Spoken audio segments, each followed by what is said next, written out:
I am an illegitimate child ignored by my family, so I refused to marry the monstrous duke and instead entered into a contract marriage. Now even the crown prince, who is hiding his identity, likes me, and furthermore, they say I'm a saintess. That is the title of a romance fantasy novel that I am currently obsessed with. The female lead, an illegitimate daughter of a nobleman who is oppressed by her family, is the protagonist of the romance fantasy novel I am following. And the two most powerful men in the empire fell in love with her as they got entangled in troubles with her. The male lead, the cruel northern duke. The second male lead, the crown prince disguising his identity. Of course, they have to face all kinds of difficulties and challenges. As usual, the ending will still be the female lead awakening her divine power and obtaining a fulfilling love. Night falls, dragging my tired body after hours of labor in hell. I still don't forget my soulmate companion, which is this book. Because I am an avid reader, I must always carry it with me like this, in the form of a book. This novel is the only mental medicine I need. Honestly, the history and the story is a mess, and the plot is clunky too. The plot is too predictable. I can always visualize the next scene right while I'm reading. This is a cliché, formulaic romance story. Even so, I still feel happy that the female lead has a happy ending. I seem to see my own shadow in the hardships that the female lead went through.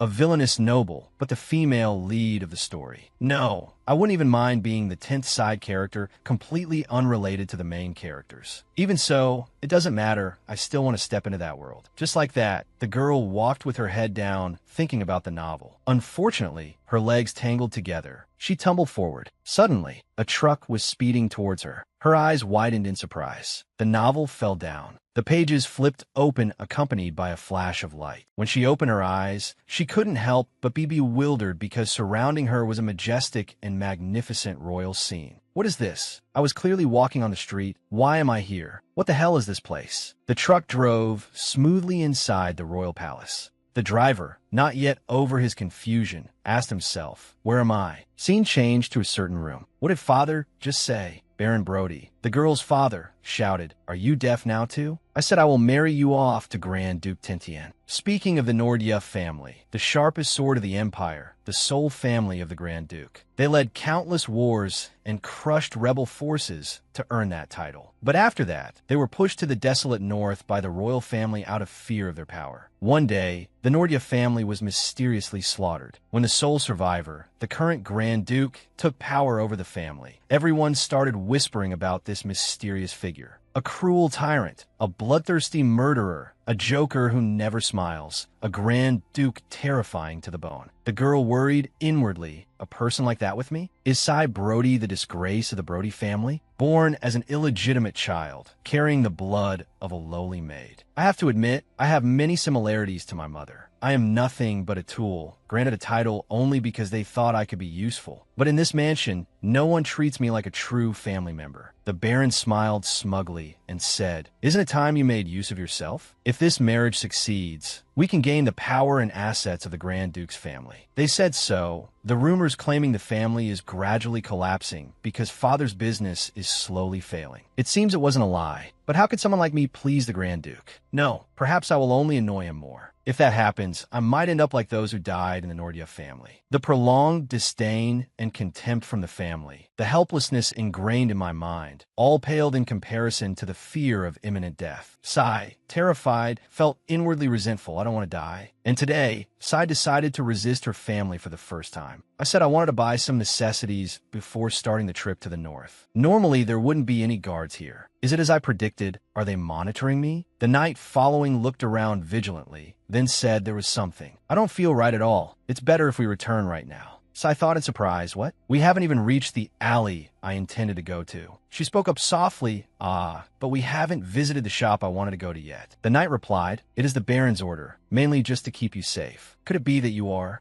He glared at her threateningly, defying his orders. Sai knew well. As predicted, they arranged surveillance. What should I do now? Or, I will return to the mansion and assess the situation. No, soon, I will be taken to the north. Will I still have a chance to escape then? Her hand trembled as she gripped the suitcase tightly. The opportunity is now or never. She boldly punched the suitcase into the knight's face. then quickly ran away before he could get his bearings. Suddenly, at this moment, everyone also ran in panic. They screamed frantically, "Over there, it's a monster." Suddenly, she was bumped into by a person on the street. As a result, she fell flat on the ground, her eyes clearly showing shock. It was a truck rushing toward her. She briefly remembered her father's heartless smile. "So I will die like this, without being able to do anything, just with this meaningless title of Baroness." She held her head and screamed, "I don't want that." Sitting in the vehicle, the driver shouted in panic, "Oh my God, what the hell is this day?" Then a loud crash rang out. So I was lucky as the truck steered away, just in time. The driver called out loudly, "Hey, you student over there, are you okay?" The Baron's weak, illegitimate child, Cy Brody. In an instant, she believed that this person had the ability to change her fate. Wait a minute, let's rewind time together. Let's find out why this man appeared here. Bae Taeksin, 53 years old, a truck driver working in the delivery industry. A middle-aged man, an ordinary middle-aged man from Korea. Today, as usual, Ian had a busy day of work. It was very late when he was on his way home, and now, where's this place? Wait, is this a foreign country? No knowledge of romance fantasy novels. Suddenly a voice rang out. It's an unidentified monster. Everyone into position. Bae Taeksin realized inwardly.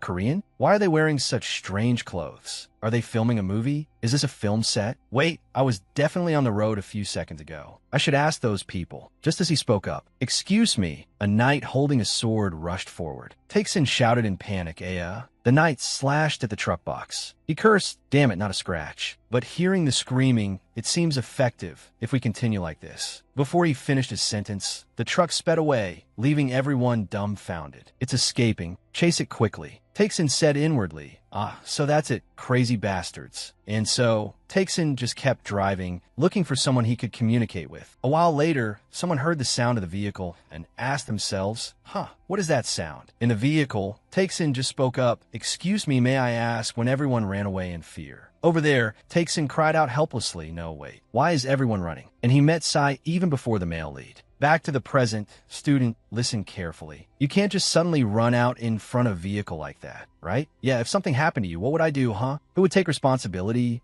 On top of that, I'm being chased by strangers. Damn it, I'm going crazy. Good heavens. Sai bowed her head and whispered, "I'm sorry." Suddenly Taeksin paused. "Wait, hold on. Is this the first person not to run away?" He lowered his voice. "Yeah, student, be more careful next time. Uncle just wants to ask one thing. Do you know where this place is?" Before receiving an answer, the knight chasing Sai had caught up. "Found you." Taeksin tried to see clearly. What the hell is that outfit? He gritted his teeth in anger. "How dare you? Truly an arrogant person. The Baron will not let this pass." Sai hurriedly begged, "Please take me with you." Taeksin asked in surprise, "Why are you so sudden?" "I'm being threatened. Anywhere is fine. I have money, so please." Looking at the girl's pale face, her hand trembling as she clutched Taeksin's sleeve tightly. But suddenly it slipped off. Sai thought in despair. So everything ends like this? If I'm dragged away like this, will I be beaten again? It's okay, I'll die soon anyway. But Taeksin shouted, "What are you doing? Why aren't you getting in? Get in the car quickly."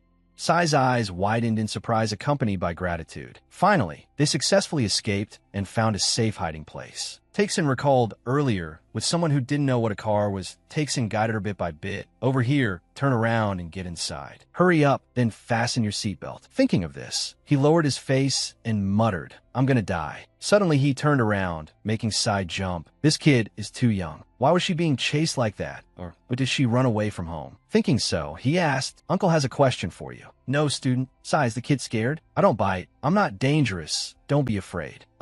How should Uncle explain this? Uncle is just a very kind delivery man." Sai was bewildered. "Delivery man? Oh, does that make you feel a little better? You're a student too, right?" "Actually, not really." Suddenly Sai assumed inwardly. "So he's a knight? If father finds out I ran away, will he let it go easily like that?" "No, he will definitely use every means to find me. I can't let my guard down if this person is truly a knight." Taeksin was sighing and complaining. Really can't believe things reached this step. Suddenly Sai screamed, making Taeksin stare blankly. Suddenly she pleaded, "Sir, can you protect me?" Scene change. An extremely chaotic scene. A knight asked, "What is this?" "Apologies for the delay. There was a bit of chaos on the road." "Your Grace the Duke." Male lead, Tinian Judith Carlos from Norya. At the Brody mansion, a knight rushed in and reported, "Baron, we have trouble." "You, where's your commander? Your flower bed has been destroyed by an unidentified monster." "What did you say?" Another person reported, "Baron, the second young lady has run away with an unidentified monster." So I called out by Dad, "Our fate ends here. Let's not meet again in this life." The Baron shouted, "What did you say?" Another knight ran in and cried out, "Baron, what is it now?" He answered honestly, "I came here just because everyone else came." "You bastard, drag him out immediately." "How dare they?" "Listen carefully, this is an order. Grab those bastards and drag them here for me immediately." Back to Sai and Takesin. He pointed at his face, stammering. "What? No, protect. Student uncle, why?" "Ah, because you're a knight." While speaking, she stopped, then rummaged in the suitcase looking for something, which was a bag of coins. She stammered, "I'm sorry. I can't pay a large amount right now, but I really want to hire you, Sir Knight." "What is this? This little kid wants to hire me? You want me to take money from child? Hey, are you being cheeky with an adult? You brat." "So I forget it, student." "Actually, calling you student sounds weird. What is your name?" I asked what your name is. She replied, "I am Sai Brody." "Oh no, please just call me Sai." "Issei, Sai. So where is this place really? Are we still in Korea? And who were those guys chasing me earlier? Wearing matching outfits and everything." She asked in surprise, "What? You mean the knights chased you too?" "Why?" Takesin yelled angrily. "Who knows? I was driving just fine when I almost kissed the asphalt. Opened my eyes, and I was drifting somewhere unknown. And whenever I asked anyone, they just ran for their lives. Unbelievable." Sai assured him, calm down. "Besides, right now, this is the main stage of the Mesa Empire characters. Specifically, the southern city, Tyrannosaurus. True to its name. If we stay here, the knights will catch up to us." She thought the news must have reached her father by now. "Takesin, if you have nowhere else to go, would you like to come to the capital with me? Anyway, at this distance, the knights probably won't chase us anymore. Besides, the capital, I heard there are many information centers there, because people are packed like sardines. Who knows, maybe there's information about that place there. And there is someone I've always wanted to meet." Takesin looked outside and wondered pensively, "The capital? Huh. Like Sai said, we have nowhere else to go, so following this kid is probably the right choice. This kid doesn't look like she's lying either." Suddenly, he placed his hand on Sai's head. "All right, let's head straight for the capital. So, please relax that scowling face a bit, okay? Smile, and luck will fall right into your lap. By the way, what is the name of the capital?" Over there, it's Mamatia." Takesin exclaimed, "What a weird name." He immediately spoke into the navigation phone. "Go to Mamatia. Go to Mamatia." The phone screen announced, "I do not understand what you're saying. Please check your network connection and try again." Takesin thought to himself, "We're screwed. How are we going to get there? Do you have a way?" "Ah, yes, I have a map." "A map?" He held the old map in his hand. Then he scratched his head and said,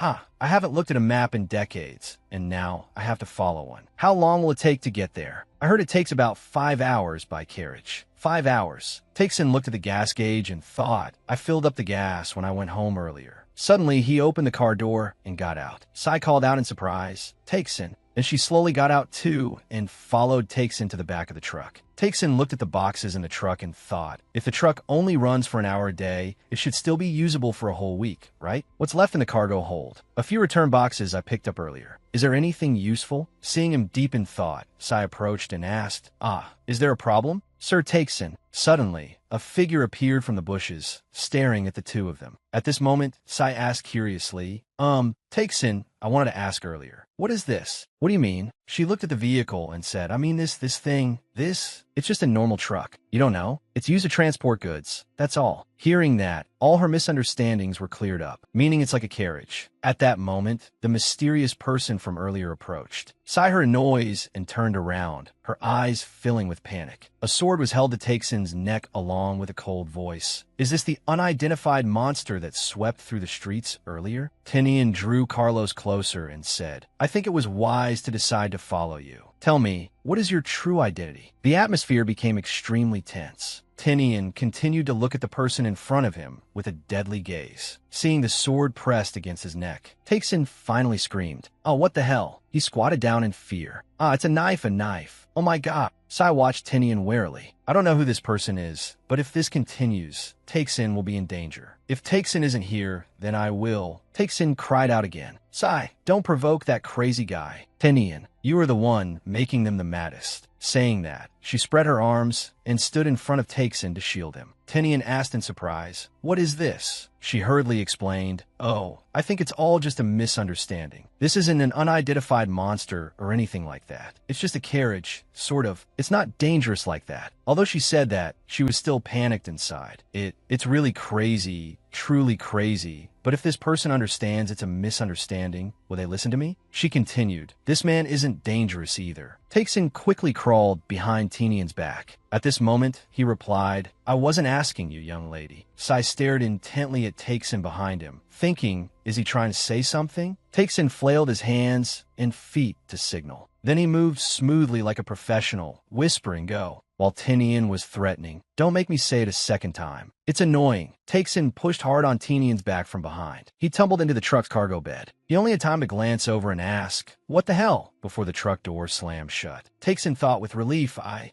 survived. Then he turned to look at Sai, whose jaw had dropped. "Are you okay? Look at you. Your face is pale. Hurry up, get in the car, and let's go." "Yes, go where?" "There must be a police station somewhere, right? A guy like that definitely needs to be locked up for good." While Sai was still hesitating, she was urged by Takesin, "Hey, hurry up and get in." And so the vehicle drove away. Tinian's cloak and sword were left behind on the ground. In the car, Sai was still tense. She wondered, is it really okay? Perhaps, unexpectedly, I did something incredibly great. Piece of cake. Suddenly, she heard a thumping sound from behind and poked her head out to look. "Those are the knights chasing us. None of them are the Baron soldiers? Then what does it have to do with that man? Wait, this symbol." Realizing something, she turned and said urgently, "Takesin, we have to stop this car right now." She pulled his shirt, exposing his shoulder. "This is, I'm sorry, I was just too shocked. What's wrong?" "Wait, not that. The man inside the car right now. That could be the monstrous Grand Duke." Inside the cargo bed, Tinian kept punching the wall hard. He thought, just as predicted, this method is ineffective. I should have been more careful. I really am a fool and an idiot, and absent-minded too. Easily caught off guard without even realizing it. Who would have thought he would charge at me like a mad cow fresh out of the pen?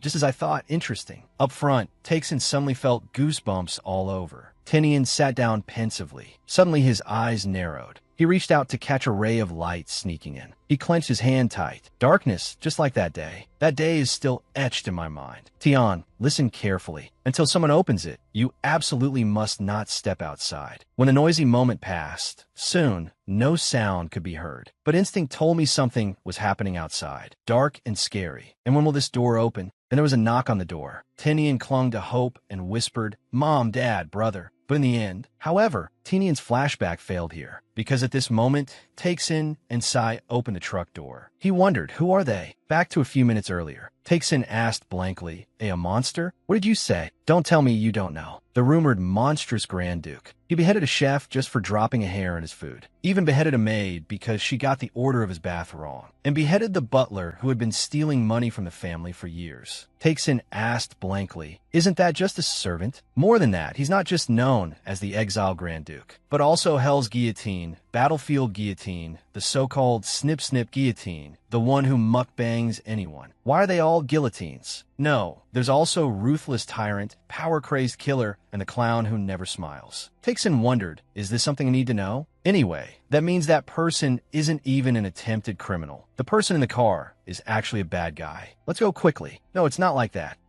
Outside, the knights were chasing with all their might, but both men and horses were exhausted. Captain, I can't follow them anymore. Hurry up and recover formation. They looked helplessly at the vehicle speeding away in front of them and whispered, Your Highness, please wait just a little longer. Back to the present. Tinian sat with his arms crossed arrogantly, radiating killing intent. Takesin and Sai stood with their heads bowed in guilt. Continuing back to earlier. I don't know what the place Takesin came from is like, but explaining noble ranks. Duke, Marquis, Count, Viscount, Baron. Here, the words of those with high status are absolute, you see. Takesin replied, it's the same in Korea.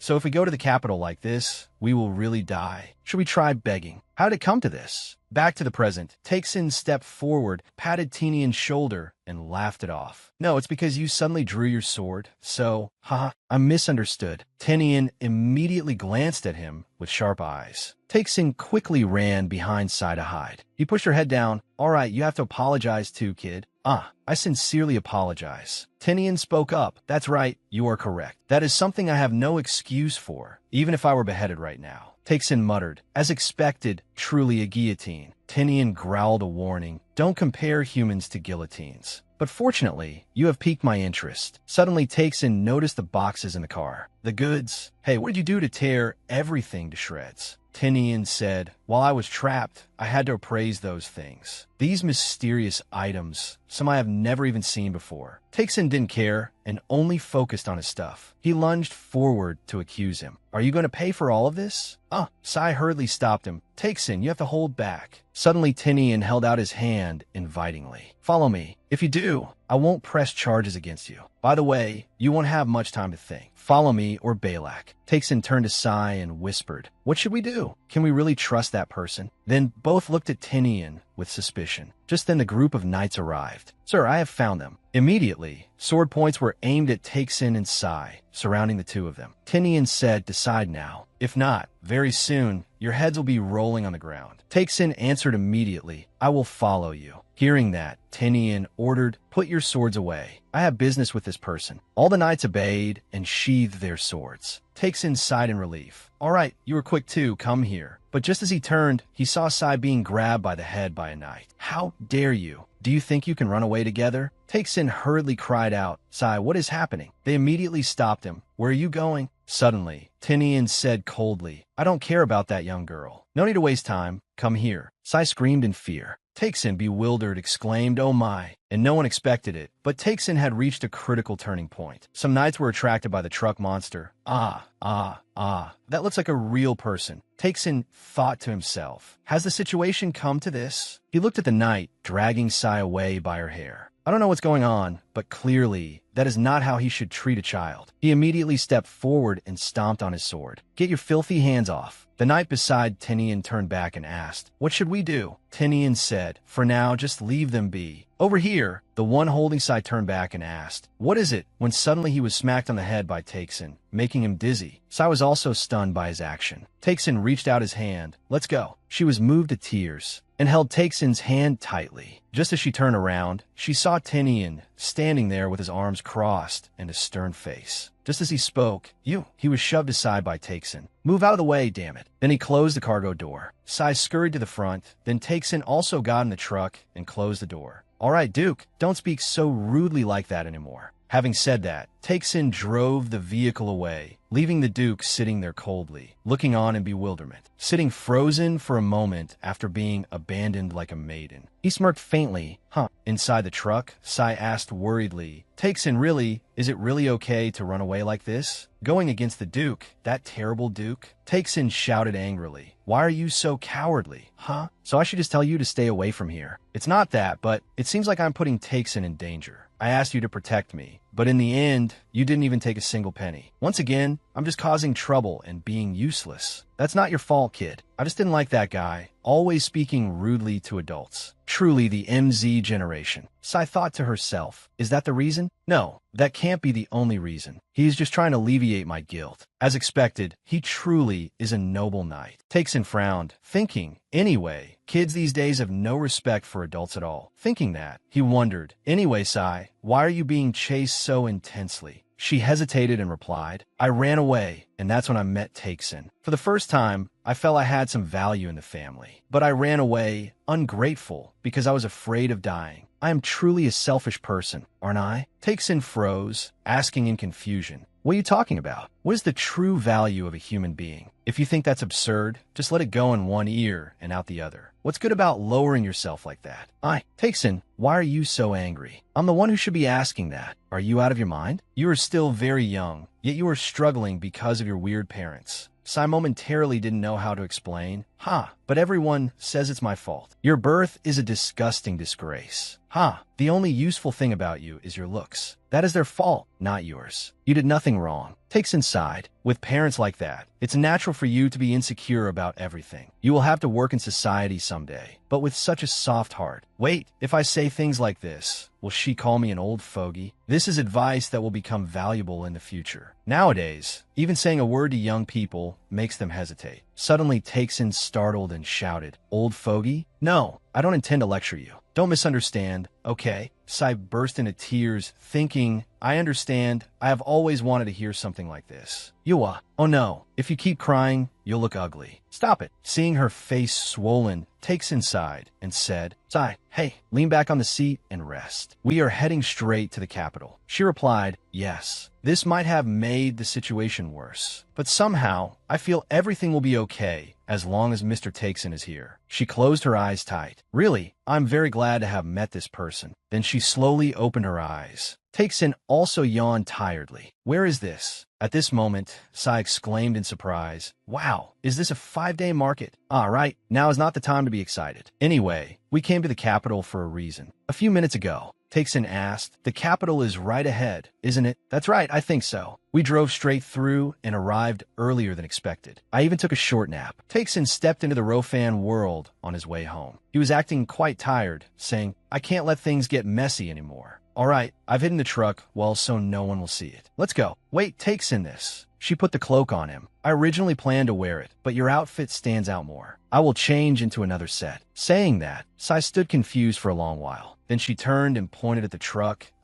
So perhaps, could you help me open it? It's too dark inside the truck, I'm scared. Meanwhile, Takeson glanced around searching. So where's that informant guy? Back in the present, Sai said, shall we go find that guy now? Now, yes. So she went to ask people on the street. After a long time searching until their legs were tired, the two stopped and looked up at a sign. Then they looked at each other and nodded in confirmation. The informant asked again, who Ankik? Takeson shouted, no, it's Hanguk, Republic of Korea, South Korea. Do you know kimchi? I've never heard that name before. I'll have to look it up separately. Saying that, the owner held out his hand. Takeson asked, what is it? Another 100 silver. Oh, here, keep the change. Sai stood behind wondering. 100 silver? Suddenly, this surcharge. What are you paying for? The owner picked up the coin suspiciously asking, what is this? Is it real? Takeson replied, iron. And the coin was immediately thrown away, along with the shopkeeper's shout, take it back. By the way, the exact composition of the 101 coin is cupronickel, an alloy of 75% copper and 25% nickel. Takeson went to look for the coin, grumbling, this guy, does he think 101 coins grow out of the ground? Does he think making money is easy? The owner turned to Sai. Do you want to exchange something? I want to find someone, my mother. She was a servant working for the Baron Brody family until a few years ago. I haven't had a clue about her whereabouts since then. Is it the only clue? This will be difficult. So I took some jewelry out of her pocket and placed it on the table. All this jewelry, it will be around 300 silver, including the information about who Ankuk. Can we get the information as quickly as possible?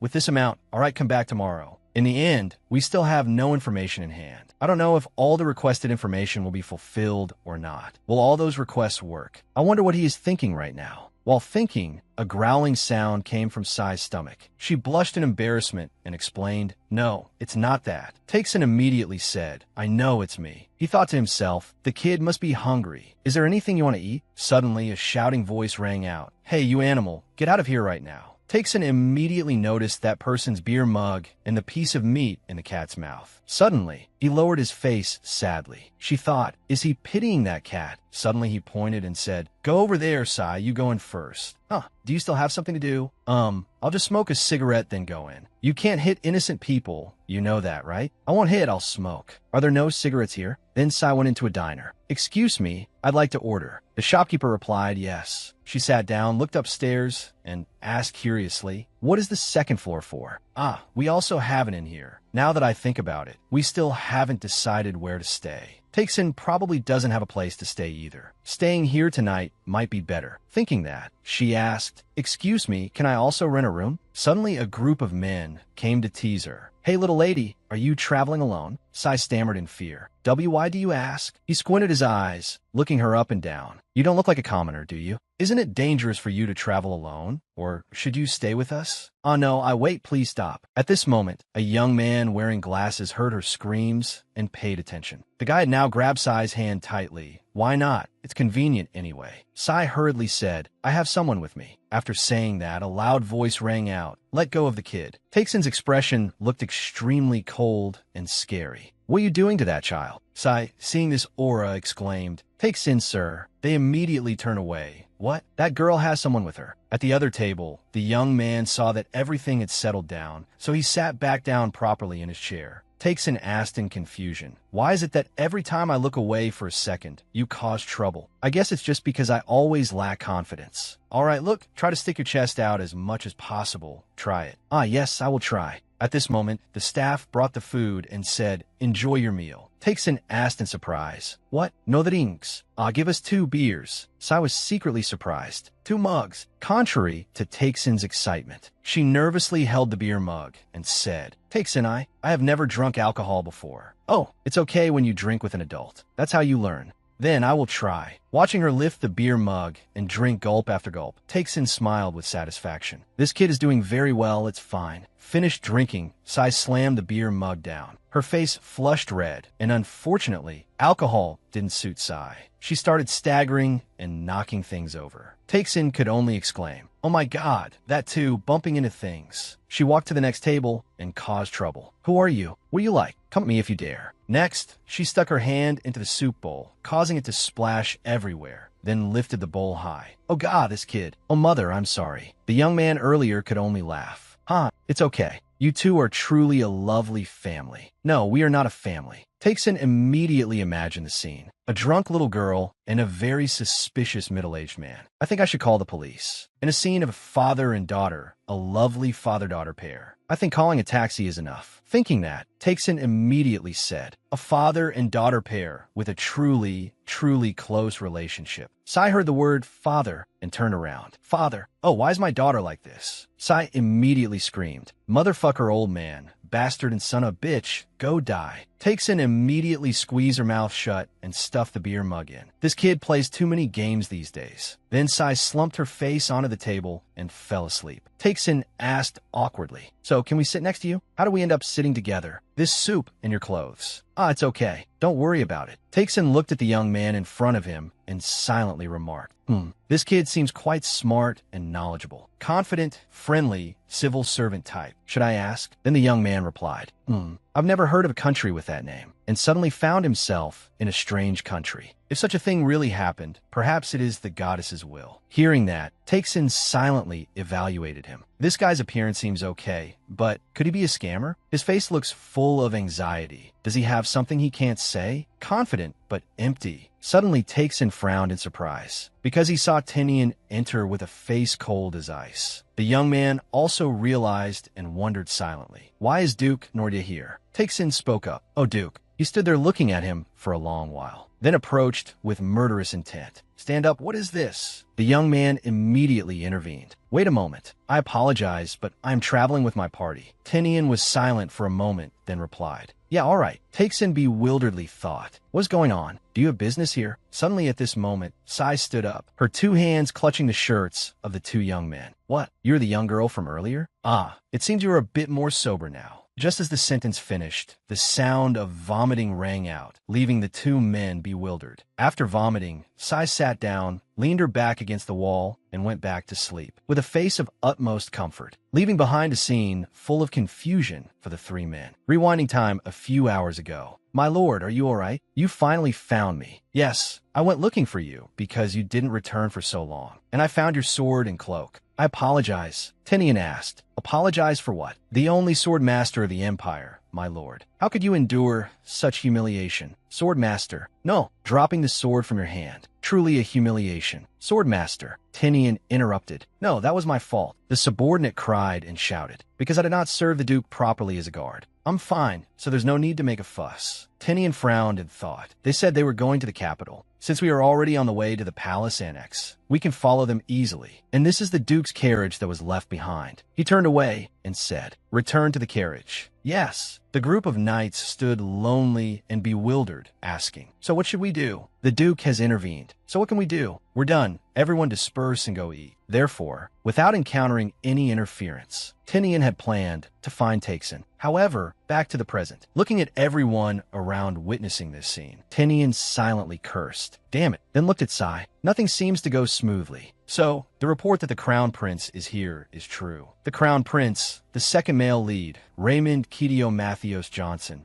is here. Is he still playing that ridiculous commoner game? Waiting for Takeson to speak up, cutting off Tinian's train of thought. Oh no, this won't do. First, take it all off. So I was placed lying on the chair, while Tinian and Raymond had their shirts stripped off by Takeson. There are stains on them, and it smells. We should take them off and wash them quickly. Tinian asked, you say that, but aren't you asking me to wipe the floor with my clothes? Since it's already dirty, just use it to clean up and then wash it, it's fine. Tinian was annoyed and thought silently. What's the plan now? The Crown Prince is blocking the way, so I can't do anything here. Suddenly Tinian walked away and said, just throw it away. I will go back now. At this moment, Takeson asked, do you two know each other? Raymond replied, yes, that.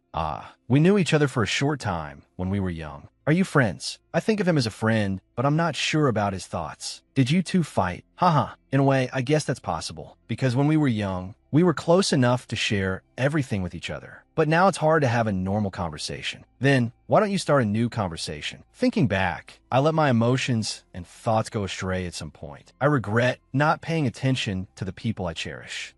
My time is also running out. By the way, running out only applies to people like me. You are still full of life. I guess at this moment I have to smile, right? Oh, it's already dark. We should get going, shouldn't we? I feel like I'm just causing you trouble. Don't worry, I will pay, so please stay here. Raymond hurriedly said, oh, you don't have to. Takeson insisted. Hey, I'll take care of everything. Look at that kid over there. Saying that, Takeson approached the checkout counter. He casually took out an ATM card. Here, pay with this.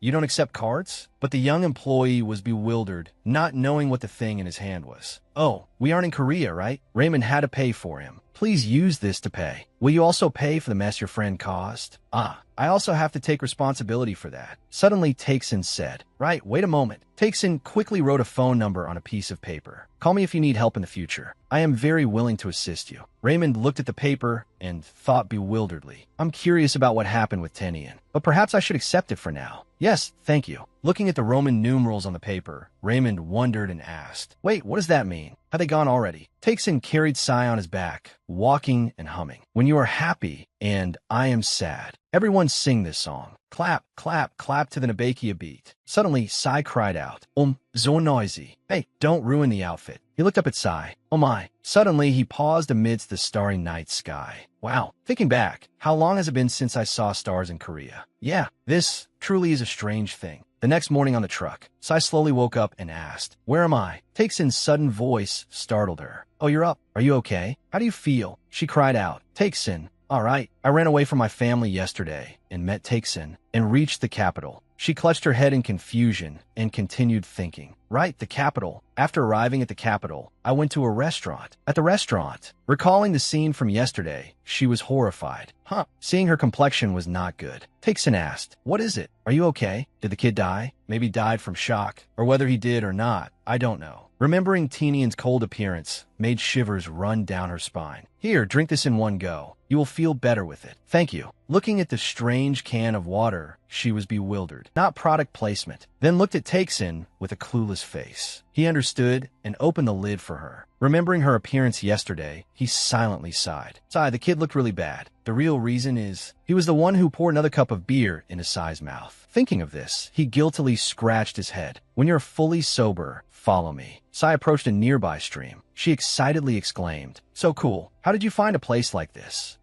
Hearing the sound of trickling water, I knew immediately. What are you doing? Wash your face first. Wash it, clean it up. Yes. Sai carefully tucked her hair up, then slowly put her hands into the water. The movements were gentle and earnest. You need to rub hard with your palms like this. Splash, splash. Like this, like this. How is it? Feel more refreshed, right? Suddenly, Sai remembered Takeson's word from yesterday. Truly an extremely close father and daughter pair. Oh, my dear daughter. What's wrong? Sai froze for a moment, then happily replied to him. Yes. She wondered, has anyone treated me this well recently? Suddenly, Sai asked, so, when I was sleeping, surely you talked to the other person, right? Yeah, but I didn't get much information from them. Suddenly, there was this young guy, looked quite dashing, but mumbled about gods and all sorts of nonsense. He frowned and thought, but ever since I came here, my phone has lost signal constantly, and I don't see any embassy buildings either. How can that be? Thinking, Takeson sighed in annoyance. Sai, just yesterday, I thought it was some cult, but maybe it is a prank of some god. Sai heard that and excitedly shouted, "You're right. Why didn't I think of that? At first, I just thought you were from some barren land." If the unbelievable things Takesin said are all true, Takesin found her reaction confusing. What is it? Why did you suddenly shout? We need to meet the saintess. Goddess Marika, omniscient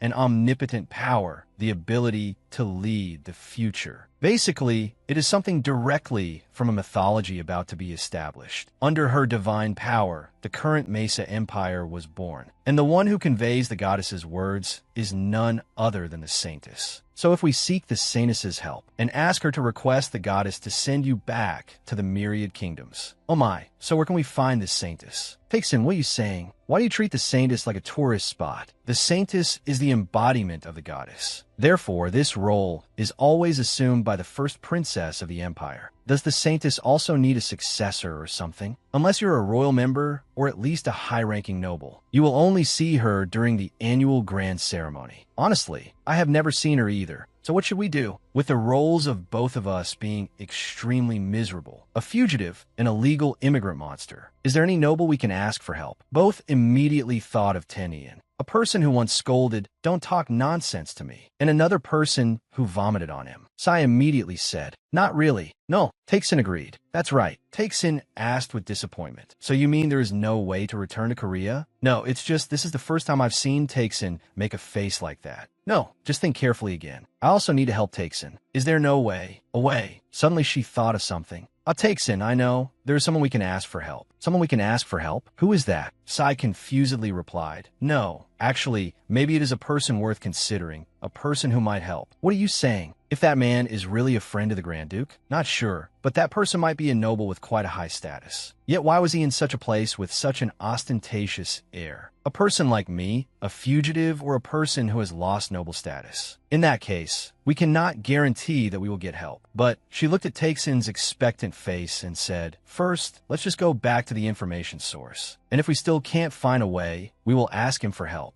Scene shifts to the Duke's mansion. Tenian was walking when he heard a call. "Grand Duke of the North." Tenian stopped. The person who just called was the Crown Prince. He asked, on the way back after meeting His Majesty. Tenian turned back, but didn't reply. Raymond spoke again. Or did His Majesty make some unreasonable request to you again? Or suddenly Tenian interrupted Raymond. "Greetings, little son of the Empire." Tenian hesitated, remembering the words Takesin had said before. "Then you should have spoken up first. After going through it, I realized. Back then, I let my emotions and thoughts go astray, I guess. I regret not paying attention to the people I cherished." Thinking of this, Raymond spoke up. "I am sorry." Hearing this, Tenian had a question mark over his head. Raymond confusedly continued. "Yesterday, didn't you have business with that person? You looked so serious I couldn't help but intervene. That man? There was something very strange about him. I was simply curious. Don't mind it. In that case, take this. That uncle gave this to me yesterday. If you're still searching, this might be a clue." Tenian immediately took it and held it tight. "Thank you. I have urgent business, so I will take my leave first." Raymond secretly suspected. Is it curiosity? It's just curiosity, isn't it? Raymond was about to turn away when Tenian's voice rang out. "When your highness goes out, perhaps it would be better to have a guard accompany you." "Oh, all right. Thanks for the concern." Back to Sai's side. Even after examining the ancient texts, I didn't find any similar name. No matter where you go, it is the same. Hang Cook does not exist. And regarding your mother, Sai didn't know what she heard from the messenger, but her eyes became astonished. Then Takesin walked in and asked, "Sai, did you find anything?" She smiled forcefully and replied, "No." She thought to herself, "I had an idea. After my mother left the mansion, I didn't hear any more news. I lost my goal, but there is still a family waiting for me." She remembered the photo of Takesin and his wife and child. The next day, the birds were shared food by the two. Sai asked, "How do we meet him again?" Takesin nonchalantly said, In that case, it's no problem." "What? No way. Uncle gave him the phone number." But Uncle doesn't even have a phone." "Right. Should we drop by that restaurant again? I wonder if that person will ever come back." If that person is truly a friend of the Grand Duke, surely the Grand Duke's servants must have met him at least once. I heard there is a private mansion near the capital for the Grand Duke's family. But if you meet the Grand Duke, either way, there is no certain method. But how do you know where their house is? You can't just stop a stranger and say, take me to the Grand Duke's house, right? Right. The carriage driver heard this and asked, do you want me to take you there? Taksin was surprised. What? A while later, they had entered. Is this the Grand Duke's house? Good heavens, whatever, let's just go in. But if the Grand Duke catches us, we're done for. So, which building is it and what's the room number? What? All of this belongs to the Grand Duke. Sai thought, Bei Taksin, are you that surprised? While Taksin muttered, the maintenance fee must be terrible. What do you mean? Suddenly a voice rang out. Who is it? Sai immediately said, it must be because you were too loud. What do we do? Like this, we'll be caught before we can ask anything. Don't worry, stay calm and follow Uncle. A clapping sound rang out. Taksin walked while casually exercising. Oh my, the air is so fresh. Sai also imitated him walking behind. Oh my goodness. The knights suddenly rushed in. I asked who you people are. Taksin thought, why isn't pretending to be innocent tourists working anymore? I didn't know this was private property. I just left this here. Please resolve the issue there. Suddenly a voice spoke up. You saved me the trouble of searching. Both gaped in surprise, turning around to see that person was the Grand Duke. The knight scolded, what insolent behavior. The Duke said, enough, release them. Yes, your grace. He reached out his hand.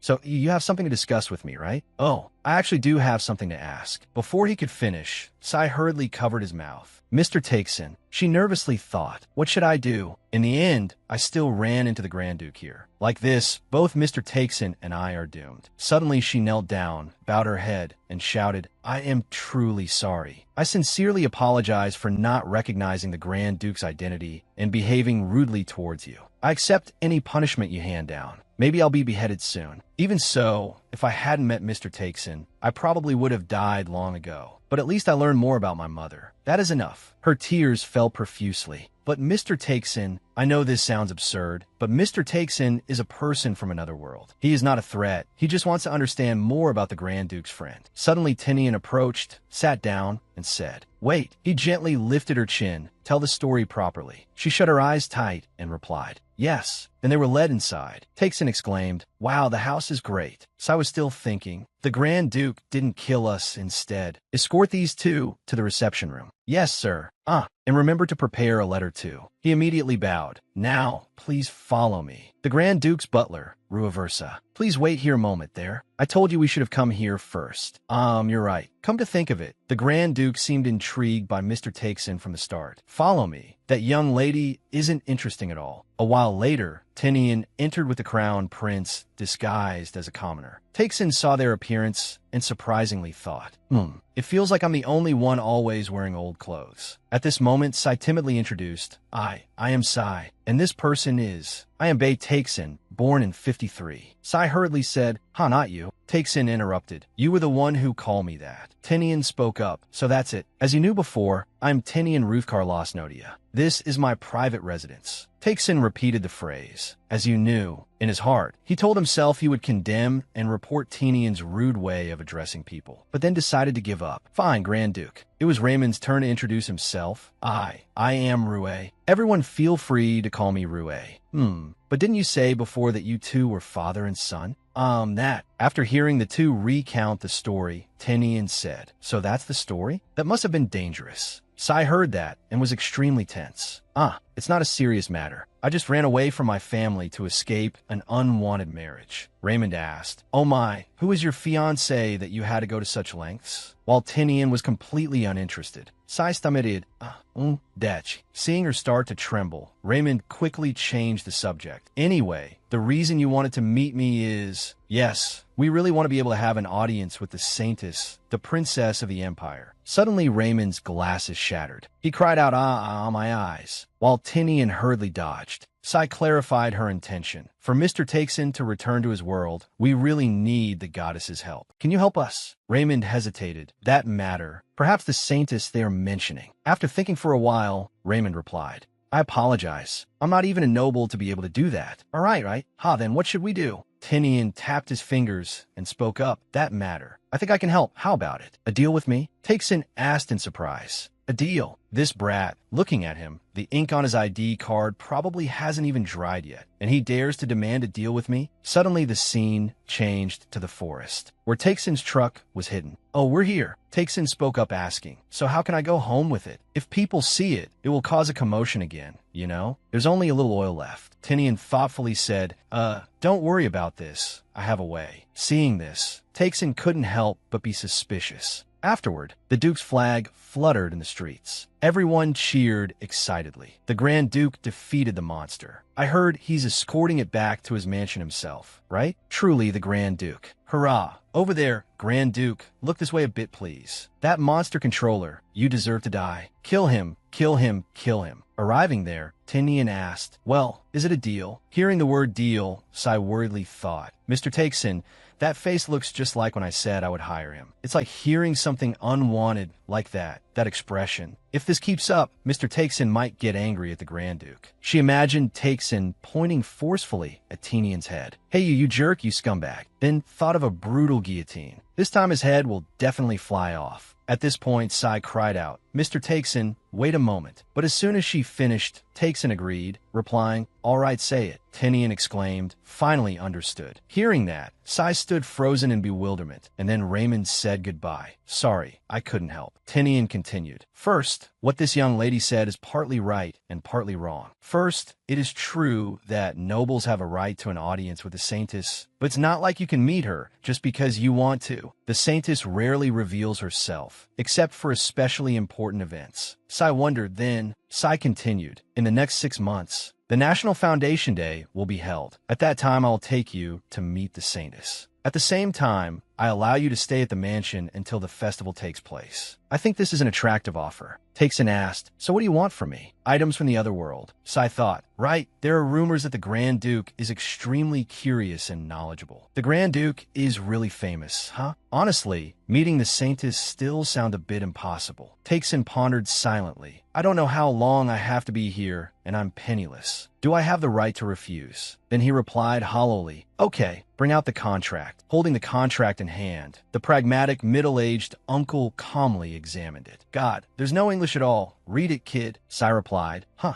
you don't know how to read? Then Takeson took out his pen, clicked it, and decisively signed his name on it. Tinian noticed the pen and snatched it. Let me see that too. Don't look, you'll break it. The two were struggling over the pen, while Sai pondered, what should I do? The Grand Duke promised, so even if Mr. Takeson is a bit late, I can meet the Saintess and return to the old world. Then, suddenly Takeson asked, Sai, you're staying with Uncle too, right? He gave up and yielded the pen to Tinian. Anyway, there's nowhere else to go, right? Tinian on the side replied, yeah, no problem. Sai emotionally asked, really, can I stay? Of course it's all fine. Sai stammered, but Takeson immediately cursed. Damn, that damn, but Tinian glanced at the two, silent in thought. Then, according to the conditions, Takeson sat in the cage being brought to the Duke's mansion. Tinian asked, you seem particularly concerned with that young lady? Takeson sadly replied, I have a daughter. She is my treasure. If my daughter were alive, she would be around Sai's age now. But because the kid was too timid, she was wary of everything. Always apologizing too, just like that. If you met her, would you be worried? In the old days, Tinian didn't reply, but silently repeated, if my daughter were alive? Takeson said annoyedly, if everyone is here, open up a bit. You've worked hard. Thanks for cooperating. It's dangerous. Wait a moment before stepping down. Seeing the knight's attitude and actions, Takeson cheerfully patted his shoulder and praised him. Oh my, this kid is so polite and kind. Thank you. No problem. Must apologize for misunderstanding a good person like you. Tinian thought to himself, the treatment is so different. Suddenly, a loud noise rang out. Takeson turned to look. At the gate of the mansion, a man was cursing loudly. He wondered himself, who is that? A day before Sai departed for the capital, the Baron's knights stood silently for a moment. So what do we do now? The Grand Duke is also involved. What can we possibly do? The red-haired knight cheerfully said, dismissed, dismissed. Then the Baron shouted, dismissed, dismissed? Damn it, and you dare call yourself a captain of the knights? Get out and find her for me. Find her at all costs. After being informed that Sai had stayed at the Grand Duke's residence, the Baron smirked. Just as I thought, breaking into the Grand Duke's private residence is a bit. I am extremely satisfied. When I first heard she ran away, I was a bit shocked, but she will soon understand her place. In the end, she will realize she is always in the palm of my hand. If she seduced the Grand Duke,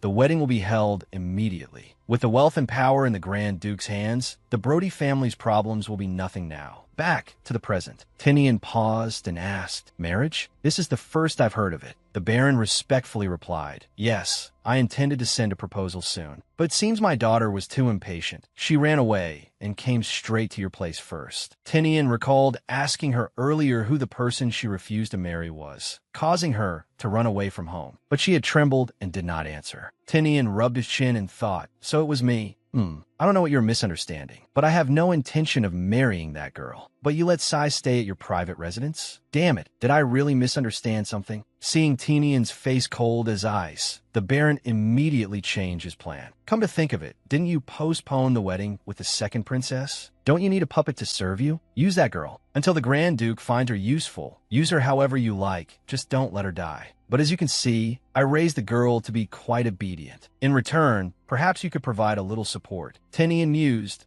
"Father, she doesn't look very obedient to me." Suddenly, Taksin spoke up. "All right, I heard enough. Are you really that kid's father? Who is this guy?" Wait, no need. That's not what you need to know right now. I've always wanted to say this when meeting you. And sure, the kid is a bit rude, but she's not the type of person to do that. Is this the prehistoric era? How can you treat your own child like that? You don't deserve to be a father. Is that how your parents taught you?" The Baron screamed in anger. "How dare you lay a hand on me?" Meanwhile, inside the mansion, Sai walked disheveled, thinking, "I couldn't sleep at all last night. Too many thoughts running through my head." The Grand Duke and Mr. Taksin left early. Suddenly the butler spoke. "Good morning, my lady. Did you sleep well last night?" "Mr. Butler?" "Yes, thanks to you. You will be staying at the mansion for a while, so you also need a personal maid."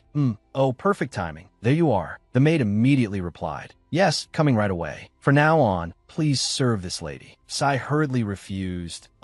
No need. I don't deserve to be treated like that." But the maid excitedly replied, "I am very happy to serve you. Just call me Daisy." Sai helplessly bowed her head and cried out, "Oh no, really?" Daisy hurriedly bowed lower. No, please don't be so polite." Seeing this, Sai knelt down, her mouth ceaselessly saying, No. Daisy, out of options, did a handstand and replied, No.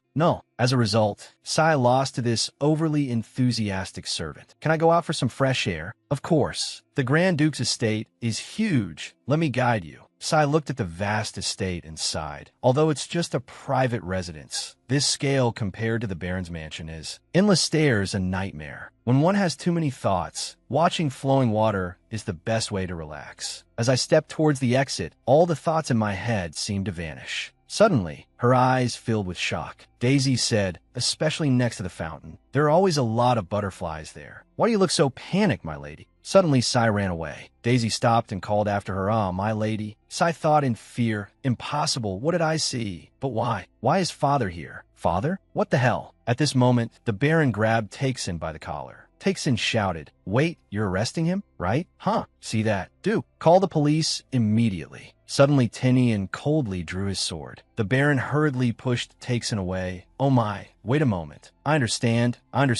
You have no intention of marrying. Then I will take Sai, my daughter." Before he could finish, Tinian interrupted, "No, unlucky for you, I cannot let you take that girl away." What do you mean? I hired her." Sai thought to herself, "You just made that up, Duke. What are you saying?" Tinian continued, "If you want to take my person away, you must follow the proper procedures." Ridiculous. Even for a Grand Duke, this is too absurd. As soon as he finished speaking, the sword point was aimed at the Baron's neck. He glared and said in a cold voice, "Do I need to personally remind you?" Taksin was also fuming with anger. Watching the carriage leave, he scolded, "Are you crazy? Do you lack iodine or something?" Tinian asked, "Do you have anything you want to say to me?" "Actually, not really." Suddenly, Tinian glanced behind him. Sai walked up and spoke. "What you just said, what does it mean?" Her voice rang out suddenly, making Taksin jump and cry out, "Whoa, where did you come from?" Tinian smiled and answered her question. "I thought you would be useful in managing this place. That's all." Saying that, he walked past her. Sai stood deep in thought. That's all. Thinking carefully, the only reason I could safely escape the Baron's house is also the only reason I can stay at the Grand Duke's residence. It's all thanks to Mr. Taksin, while I haven't been able to do anything. At this moment, Taksin asked, "Kid, are you okay?" "I'm sorry, Mr. Taksin." What is it now?" "I want to help you, but I just caused trouble and rely on you. You even just got into trouble with my father, and I couldn't do anything. I feel like I'm a burden. Hearing this, Takesin immediately flicked her forehead with a pop, instantly raising a large bump. Don't think like that. How are you a burden? Thanks to you, I found a way to return to Korea. Isn't that the best thing? You helped me solve the biggest problem, so you don't need to feel guilty or pressured. You're still a student, aren't you? What is a student's job? Good grief. It's to eat quickly and grow up, run around, and study hard. Understand? That's enough. So I thought, what? With a mess in my head, I can't understand. Takes him put on his hat and turn away. Anyway, ask the Grand Duke to draft a labor contract or something. Labor contract. Just like that, their life at the Grand Duke's residence began. The first place Sai looked for was, here, this is the Grand Duke's library. I was worried asking for this was too demanding. Is it okay if I look around the library? Of course. While you're at it, you can become the librarian. I'm glad he allowed me to use the library. I'll meet the Sanus later, so cultivating knowledge won't be a waste. With a library this big, I might even find traces of lost texts. From now on, I have to try my best. While she was thinking, Daisy's voice rang out. My lady, here are all the books you need. Magic, mana, and related things. So many. But why are you so interested in these things? You must have heard rumors about the fortune teller, right? Huh? What rumors? You don't know? Lately, the servants have been talking about a lot. Somehow, those who go for fortune-telling meet their destiny on the exact day he predicted. Others bought a necklace there, and their terminal illness immediately disappeared. It's truly a strange phenomenon. If that's true, maybe I'll find a clue.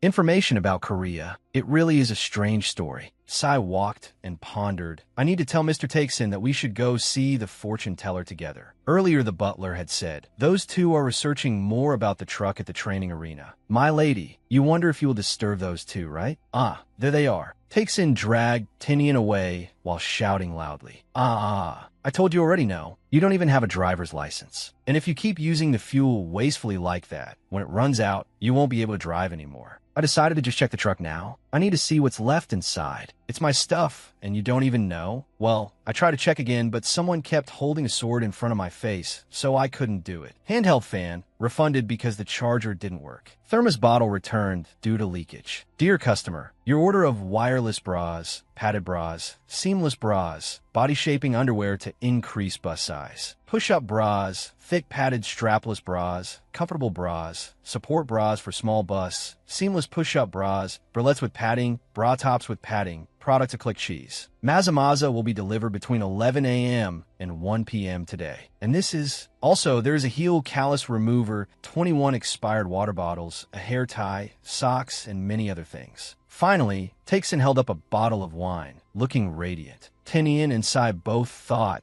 that was the happiest expression they had ever seen. Mr. Takesin, there is something more important. What do you mean, more important? I'm really sorry to bring this up in such an important situation, but she then explained the situation.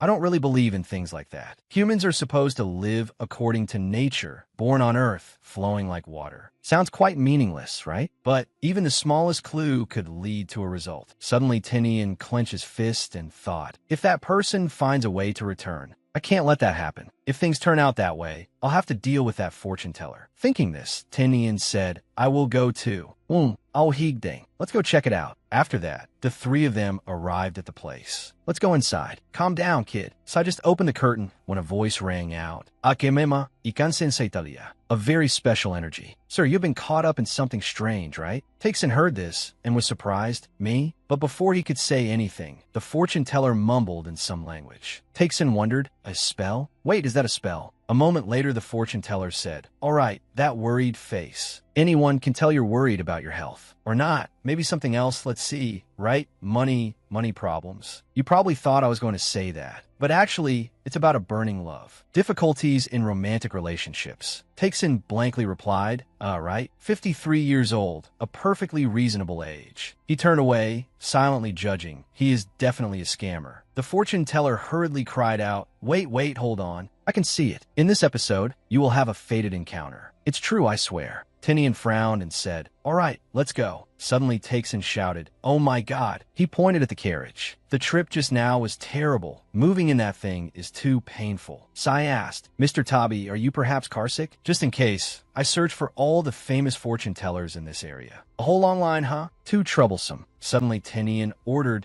"They are all closed down because of illegal business activities starting today. Dispose of them. Since I'm out anyway, I'll go for a smoke and be right back. You two just make yourselves comfortable and have fun together." Saying that, Takesen left, leaving the two people standing there. Then they turned to look at each other blankly, both thinking about Takesen's words. "Have fun ourselves?" "Over here," Takesen pondered. "I definitely chose a quiet alley, but something keeps making me hesitate." Thinking that, he huffed coldly. "We will avoid showing smoking scenes. Should I get going?" Suddenly, a suspicious noise sounded behind Takesen. He looked extremely tense, then asked in surprise, "What?" He recalled what the fortune teller said earlier. "I can see it in this episode. You will have a fated encounter. It's not even a human." Meanwhile, only Tinian and Sai remained. The atmosphere was extremely suffocating. She ran away to avoid marrying him, and he knows that she knows that he knows. Sai occasionally glanced over, wondering, what to do now? What should I say? Is it because his family is too secretive? I don't know what he looks like since there are no portraits of him, but calling him the Monster Duke is, a bit. Suddenly, Tinian turned and asked, "Do you have something to say?" She involuntarily blurted out, "So handsome." Finishing the sentence, she snapped out of it, startled and panicked. She hurriedly pointed at the man in front. "Him, that man over there. He is so attractive, totally my type." "Oh, okay." The most precious line in the life of extra character number 1. "Me, Grand Duke, there is something I need to tell you." She thought, "My first sentence was so pathetic that I don't feel the pressure anymore." He asked, "What is it?" Suddenly she said, "I'm sorry. I was wondering what you intended to say, but I already forgave you last time. No, I apologize for judging you based on rumors. These past few days, after actually talking to you, I realize you are not at all like what is said in the rumored stories. You are truly a good person, even though I threw up on your shirt." She continued, "I was worried that my behavior might hurt you, so I wanted to say this properly. Don't worry about that. Such rumors are always around. I don't care about them anymore. Yes, after meeting your butler, I can understand the story about you beheading the butler for embezzling your assets for many years." Tinian replied, "Ah, that part is true. Come on, it's fair. He was actually the student of the butler I raised." Hearing that, Sai's psychological distance increased by 100.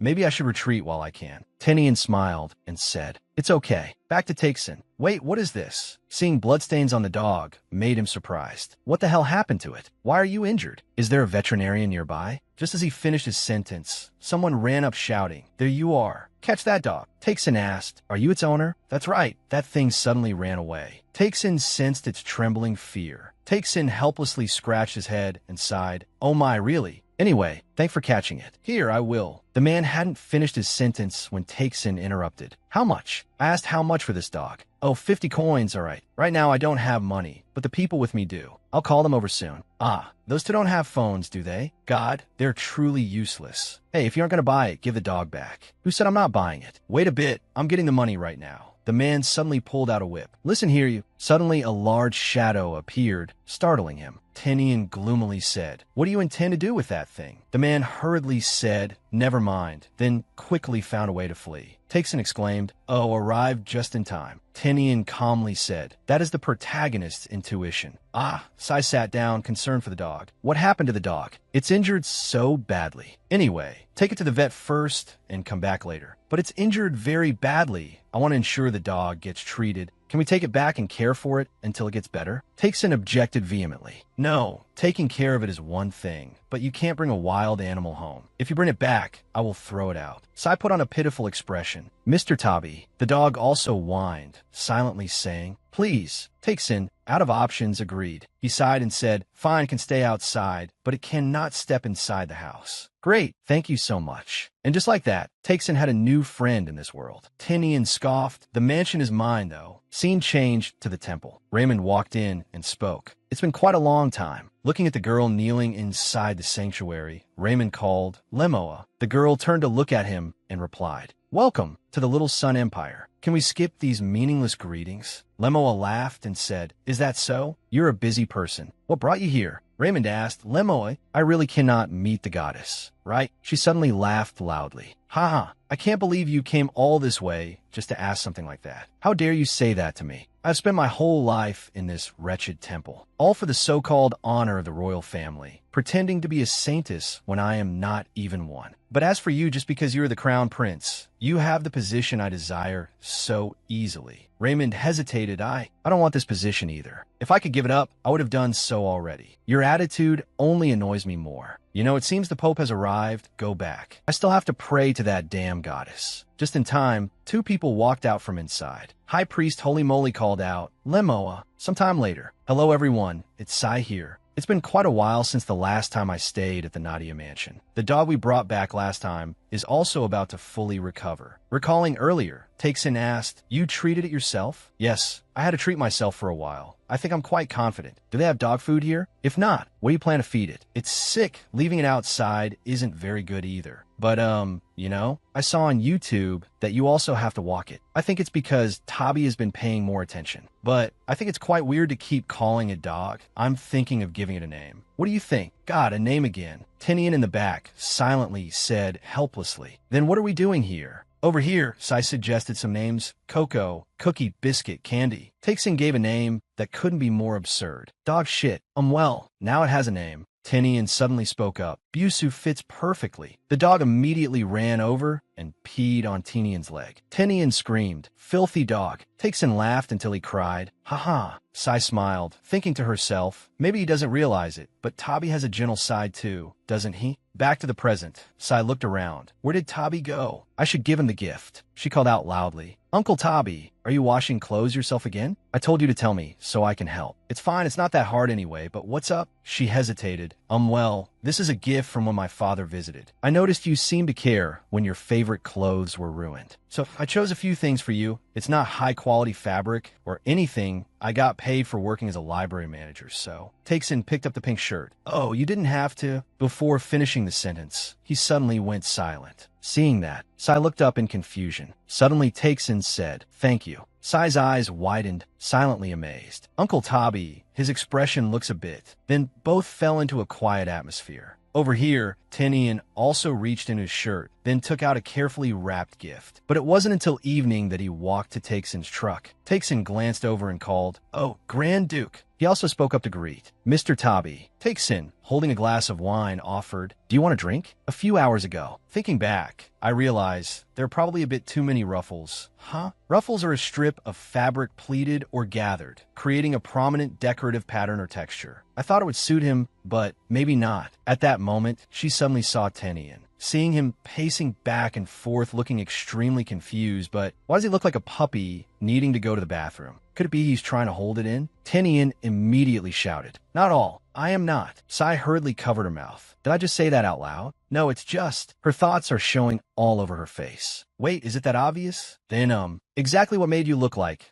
you were constipated? I know. You still haven't given your gift to Uncle Tabi, right? I haven't given a gift to anyone since I was little. Perhaps that's why. It's hard to be able to do it. Sai encouraged. It's okay, you can do it. Looking at her expression, Tinian silently exclaimed, God, so pitiful. Seems like I worried for nothing. Looks like the Grand Duke is also having trouble with that constipation issue. Huh?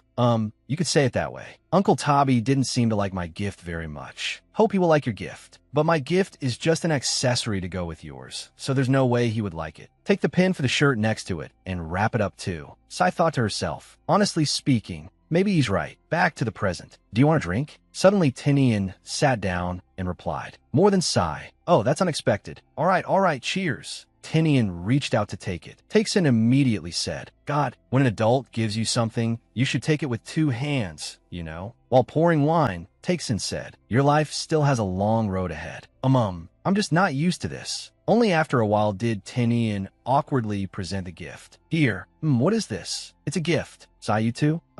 What is the meaning of giving a gift to someone who will leave sooner or later? Tinian thought to himself, maybe Tabi doesn't want to be closer to us than this. Takesin spoke. Ever since that damn dog showed up, everything has been a total mess. He keeps tugging at my shirt, whining. Is he asking me to take him for a walk or something? Meanwhile, Tinian was lost in thought, even thinking that, standing on the balcony, looking down. Below were Taksin, Sai, and the dog. I've gotten used to having them around. Finishing his drink, Tinian put the glass down. I haven't been this close to anyone since I was a child. Oh, really? What about that brown-haired guy? You said you two were friends. Tinian smiled faintly. Friends. It used to be true until that incident happened. Actually, it was an assassination orchestrated by the Emperor to eliminate the Nordya family, whom he saw as a thorn in his side. Thanks to his mother, Tinian was hidden in a safe place. The next day, he was discovered by a distant relative who had planned it. Tinian, wait.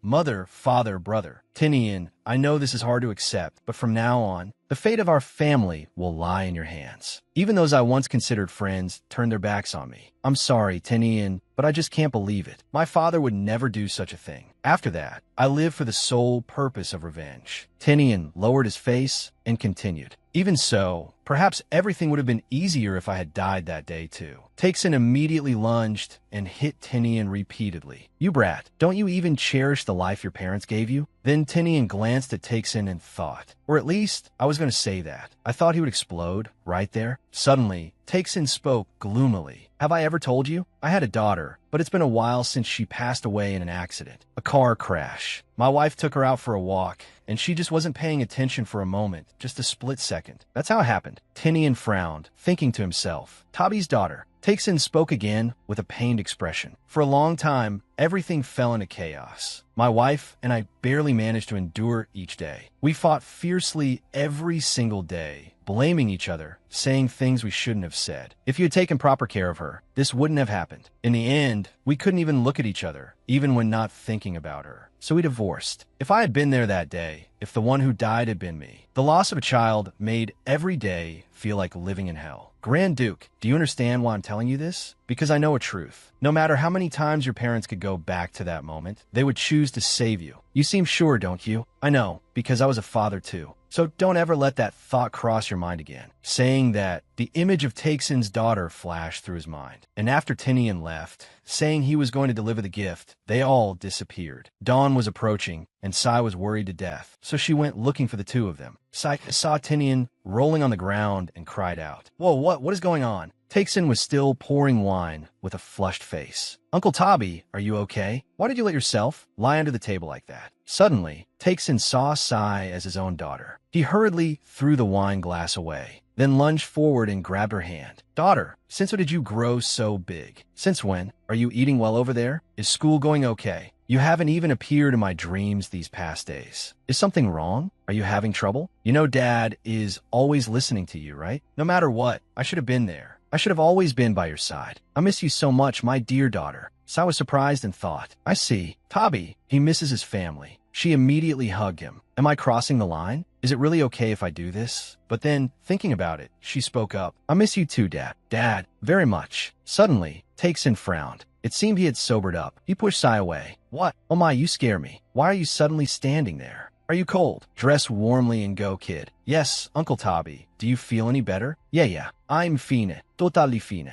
Suddenly, he noticed Tinian lying on the ground. Huh, what the hell? I'm fine, but you have work to do. Take him to bed. Here, take him back. Sai mentally cried out. He's so heavy and stumbling like a drunkard. It's very late. I can't call anyone for help either. And if I wake the butler at this hour, what the hell is going on? A moment later, she dragged Tinian to the bedroom door. I did it. She noticed the bed inside, then grabbed Tinian's legs and dragged him in. Sorry for dragging you. Please forgive my rudeness. Struggling for a while, Sai finally managed to pull Tinian onto the bed. She mentally cheered. Success. She carefully pulled the blanket up to cover him. Anyway, let's go. I still have to make sure Mr. Tabi gets to his room safely. Why does walking into the bedroom feel so awkward all of a sudden? Suddenly, Tinian grabbed her hand. Wait a moment. The next morning, Daisy asked, Come to think of it, Miss, why did you stay in this mansion? Is it rude of me to ask? No need to worry. But since our readers already know everything, I'll tell you briefly. I was supposed to marry the Duke. Back then, I had only heard rumors about him, and I thought I was going to die. To be honest, I was very scared when I first came here because of those rumors. rumors. But it turns out he doesn't even have a group of servants serving him, let alone helping him bathe. Aside from the butler, he keeps no one by his side. To put it bluntly, he seems more used to being alone. Well, saying he's cold is a bit much. Sai said, but I don't think he's that cold. He's actually a good person, you know? It's just, sometimes seeing him lonely makes my soul ache. Daisy smiled mischievously and mentally exclaimed, "Oh ho." Sai recalled what happened last night.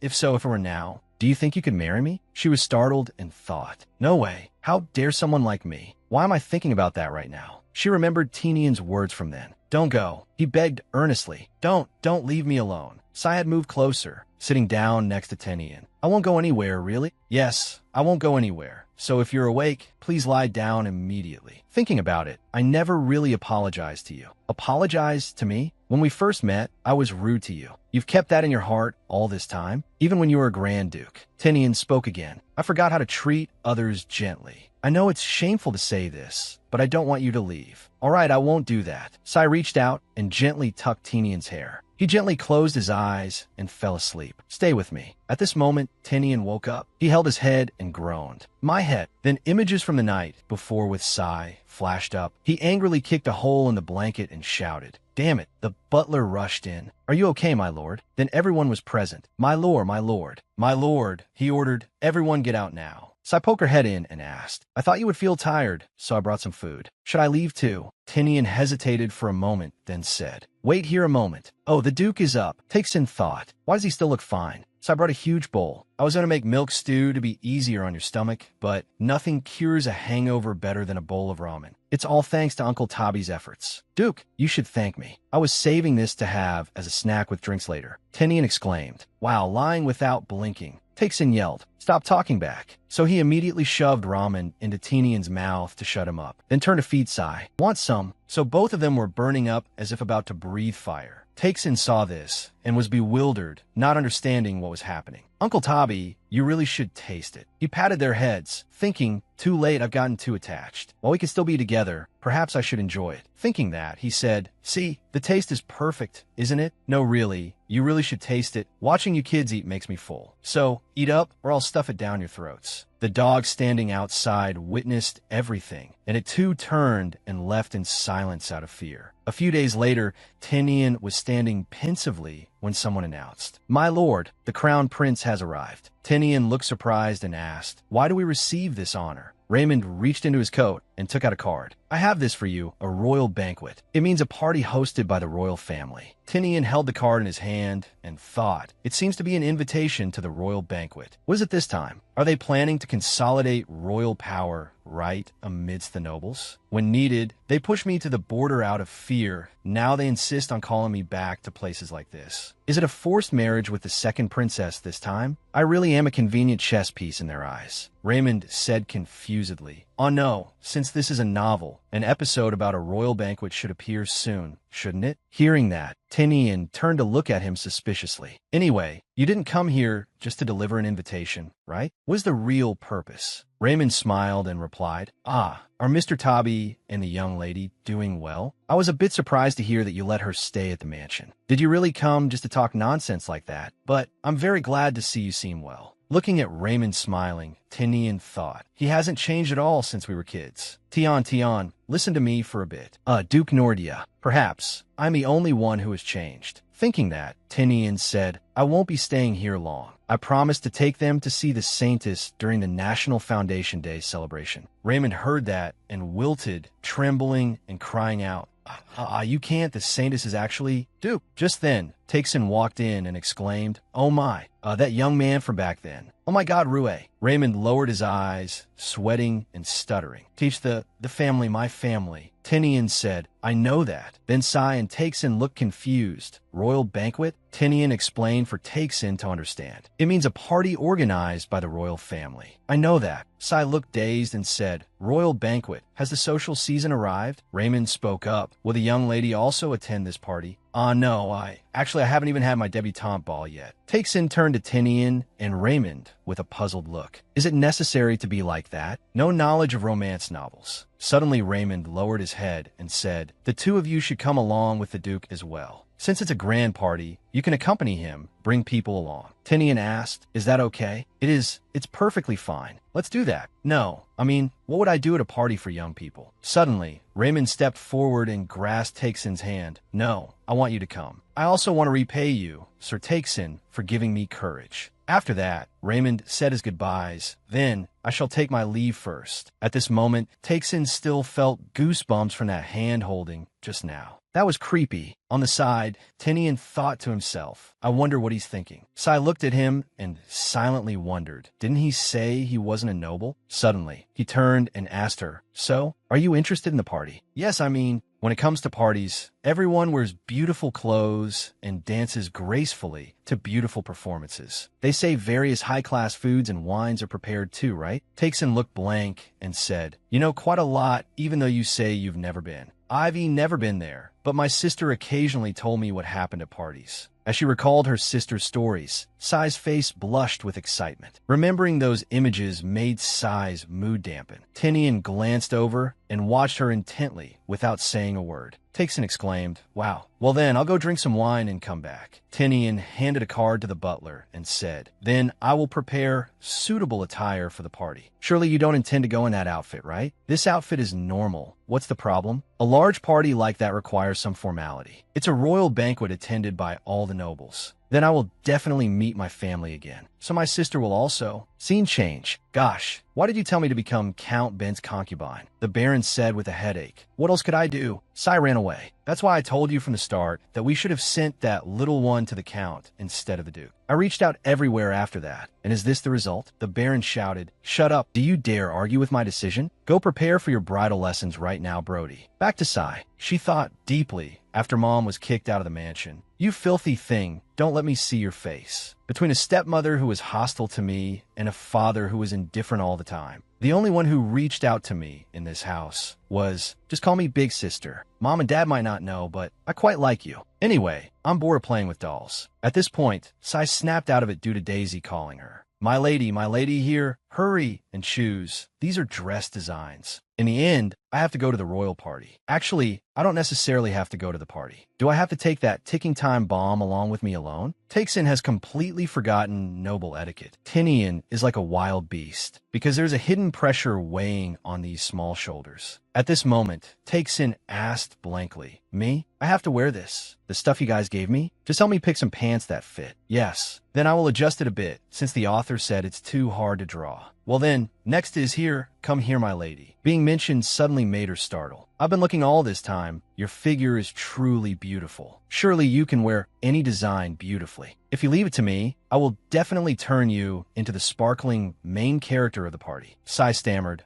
Too close." Tinian, who had been noticing for a while, immediately shouted at him, "That's enough. This dress is truly the style of a noble lady. The splendid puffed sleeves combine harmoniously with lovely lace. The next dress is a particularly charming purple coordinated with accessories. The next dress is... No, let me speak first. Next, the next outfit is here, over there, pull the curtain." Takesin fished his phone out of his pocket. "Wow, I definitely have to take a picture of this." Very quickly, a shutter sound rang out. Looking at Sai on the phone, Takesin asked Tinian, "What do you think? Did it come out nice?" "Let me see. This is modern civilization." Tinian was fascinated and immediately snatched it. Takesin hurriedly shouted, "Hey, what the? Are you trying to save battery on purpose?" Sai also exclaimed in excitement, "Whoa, this is really interesting. I want to see too." But it's truly magical to be able to record the scene so clearly without drawing for a long time. Unbelievable. This is nothing. Look, press this button and the camera rotates. The image of the three appeared. That's right, taking it now. And so, the day of the royal party arrived. Tinian draped a dashing outfit over himself. As for Takesin's outfit, let's just consider it roughly fixed. He wondered, what are these flowers? Suddenly, the dog ran over. Tinian had just turned around, unable to react in time. It jumped onto Tinian's clothes, but very quickly, it was caught by the butler. Takesin instructed, "You stay home and guard the house carefully. You have to listen to the butler, kid." "Butler, why do you look so happy?" "Oh, not at all." Takesin frowned and continued, "Moreover, this carriage again? I'd rather drive a truck. If I could, I would drive a truck there, but anyway, it's not mine anymore. Tinian asked, what are you saying? That is my carriage. This is the carriage you and Sai will have to take. Taksin immediately snapped. This guy wants to take the good carriage alone. Don't you know the rule of respecting elders? Tinian silently said. Seems like there's a monster. Besides, it's not like that. If you get out of the same carriage as me, it's easy to get entangled in unnecessary rumors. At this moment, Sai stepped out. I'm late. I'm sorry. Today the maids wouldn't let me go easily. My lady, an opportunity like today won't come a second time. Girls, bring the accessories and gather here. This is the first time I've been made up like this. How do I look? Tinian froze, looking at her blankly. It's my first time dressing like this. What does everyone think? Taksin gave a thumbs up in praise. Beautiful. Million likes. Tinian didn't say anything. He turned around and said, everyone is here. Let's get ready to head out. Sai replied, yes. I'm not used to walking in high heels like this yet. Just as she thought this, Tinian held out his hand and said, take it. Sai immediately held Tinian's hand. Thank you. Tinian just led her along, his face stiff as a wooden log. Sai's face also turned red from shyness. He carefully helped her step into the carriage. Taksin silently worried. I wonder if it'll be okay. A while later, Sai exclaimed, whoa, Uncle Taksin, we're almost there. There's the royal palace. So magnificent. In my whole life, I never expected to have the chance to step into the royal palace. Taksin was silent and didn't speak. He smiled and thought to himself, yeah, as long as you're happy, that's fine. Later at the party, a splendid room with sparkling lights. People gathered very bustlingly. Tinian's appearance made the atmosphere become gloomier. People whispered, he is the monster Grand Duke from the legends. I heard one swing of his sword can turn a place into a sea of blood. That cold gaze is enough to freeze people. Why does he have an aura more majestic than royalty? Meanwhile, Sai walked behind, acting humble, confusing Taksin. She thought, luckily thanks to the Grand Duke, we got in without being noticed. Uncle Taksin, let's move over there quickly. But when she turned around, she asked blankly, who is this? Uncle Taksin, where are you? Uncle Taksin, I'm right here. Sorry. I don't know why, but when you wear this suit, I can't distinguish you from the people around. Why is it so weird? At this moment, an announcement voice rang out. His Majesty the Emperor has arrived. Tinian and Sai bowed in respect. She turned hurriedly and said, Uncle Taksin, bow quickly. Isn't that person? The Emperor and Empress slowly walked out. And the first crown prince, Raymond Theodorus John Sidney Oli Hiffer. Seeing this, Sai couldn't help but widen her eyes in surprise. When she heard someone call my lady, she snapped out of it. The little son of the Empire? I was so shocked. I don't remember anything from the moment the royal family appeared until the crown prince walked over. Raymond smiled and said, haha, you can just be comfortable like before. After all, I was the one who tricked you two first. Oh, anyway, last time her hair was neater and nicer. Why did you dye it such a faded color? Sai immediately warned Uncle Taksin. Raymond immediately turned. Thank you for coming, sir. It is an honor to meet you again, then kissed his hand. Taksin immediately punched Raymond in the head. This bastard, that's disgusting. The people around exclaimed in surprise. What does that mean? Tinian and Raymond hurriedly covered for Taksin. Sai quickly attracted everyone with a circus act. Oh my, that's amazing, top-tier performance art. Tinian warned on the side. Listen clearly, Taksin. Here, I also have a limit to protecting you. Oh, sorry. After that, the Grand Duke and the Crown Prince left for private business. Tinian said, I was summoned by the Emperor. Raymond also said, I have to greet the other nobles too. On this side, Sai temporarily retreated to the balcony with Taksin. She looked extremely tense. Taksin felt embarrassed and guilty, thinking that a middle-aged person couldn't blend in with the youth and was only causing trouble. Music started playing. Sai said, the ball has started. She turned back to look inside. If only I could teach Uncle Taksin how to dance. Taksin frowned and replied, hey, dancing isn't important. The important thing is having fun. Come on, like this, like this. Watching him fool around made Sai look blank. Then she burst out laughing. Are you laughing at seeing an adult dance? Man, Uncle Taksin is really... Then I'll try dancing too. Inside the party, everyone danced together. Outside on the balcony, Sai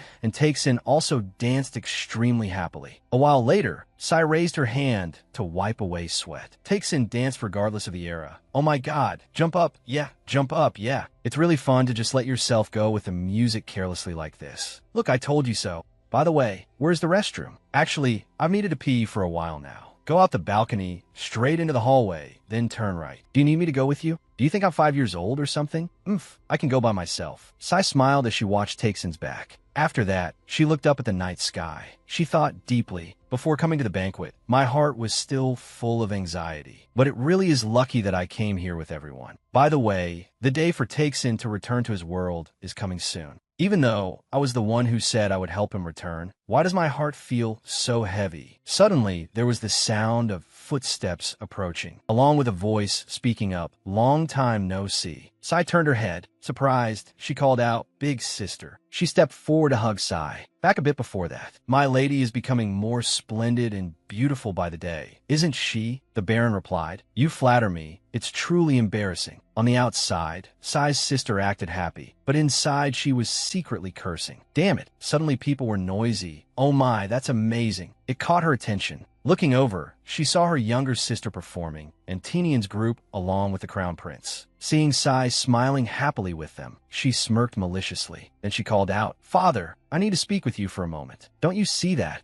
Look there, why is that face smiling so calmly?" "Yes, I see it, but don't you understand? She was invited to the royal banquet. Clearly the Grand Duke is very interested in her. So, do not cause trouble and anger him at this moment. Over time, things may change." She tried to insist. "Father," the Baron shouted, "silence. The urgent matter is to put out the fire. Can't you do such a simple task?" She clenched her trembling hands. "After all, Father intends to use me as a substitute for Sai. Father, I have a good idea." No, that cannot happen. Back to the present. She called out, "Little sister, I thought after you ran away, I would never see you again." Knowing how to act in front of the Duke, it seems he isn't as cold as the rumors say. "I saw it. Yes, I also saw your bizarre dancing. Sai, stop fooling around. Marry the Grand Duke. Because you ran away, our family is now on the brink of collapse. Or would you rather I sell myself to that old pervert in your place?" Recalling Tinian once saying, "Please don't abandon me, okay?" Sai thought to herself, "If I sincerely beg, maybe the Grand Duke would agree to marry me. Turns out he is weaker than I thought." But she answered bluntly, "No, I don't want to become a burden to him in that way." Do you consider that Grand Duke more important than the person who treated you well like me? I am your family. Family. You are the only one who considers this family. Sai recalled that time her sister had said, "Father, do you really intend to marry Sai to the Grand Duke? What if something happens to her? Better to marry her to Count Vanny. That guy doesn't care what a woman is. I know I am just a convenient puppet in your hands, but I still want to believe that there are people who genuinely care about me, more than blood family. Now, I will not let myself be manipulated anymore." Hearing that, she laughed faintly. The atmosphere suddenly became quiet. A moment later, she said, "The Count won't care if the object is me or you. Even if arms or legs are broken, as long as they heal before the wedding, it's fine. Wait down there. I will come pick you up later." As she spoke, she moved closer. Sai turned pale and cried out, "What? Now you're hiding from the Grand Duke too? How ungrateful." Having said that, she ruthlessly pushed her sister down. Sai fell with a shocked expression. "I think I just fell from the balcony, but why doesn't it hurt at all? It's even soft." Hearing a woof woof, Sai turned around and slid off. "Oh, puppy, what are you doing here?" The dog seemed to say, "I came here secretly." Meanwhile, the butler worried, "If I don't find it, I will be cut in many different ways." "What? You shouldn't be here." The butler must be panicking. "But it's lucky. Thanks to you, I wasn't injured." The sister, seeing this scene, was astonished. "This is absurd. Why did a dog suddenly appear? What on earth? No, I must catch them before the Grand Duke finds out," she thought and turned away. Sai stared blankly up at the balcony. As if realizing the danger, the dog bit Sai's hem and barked continuously. Sai thought, "Right, I can't stay like this." She hurriedly ripped the beads attached to her dress. Then she threw them on the ground along with her shoes. She said, "Let's go." Just like that, she sprinted away. On this side, Takes inside and complained,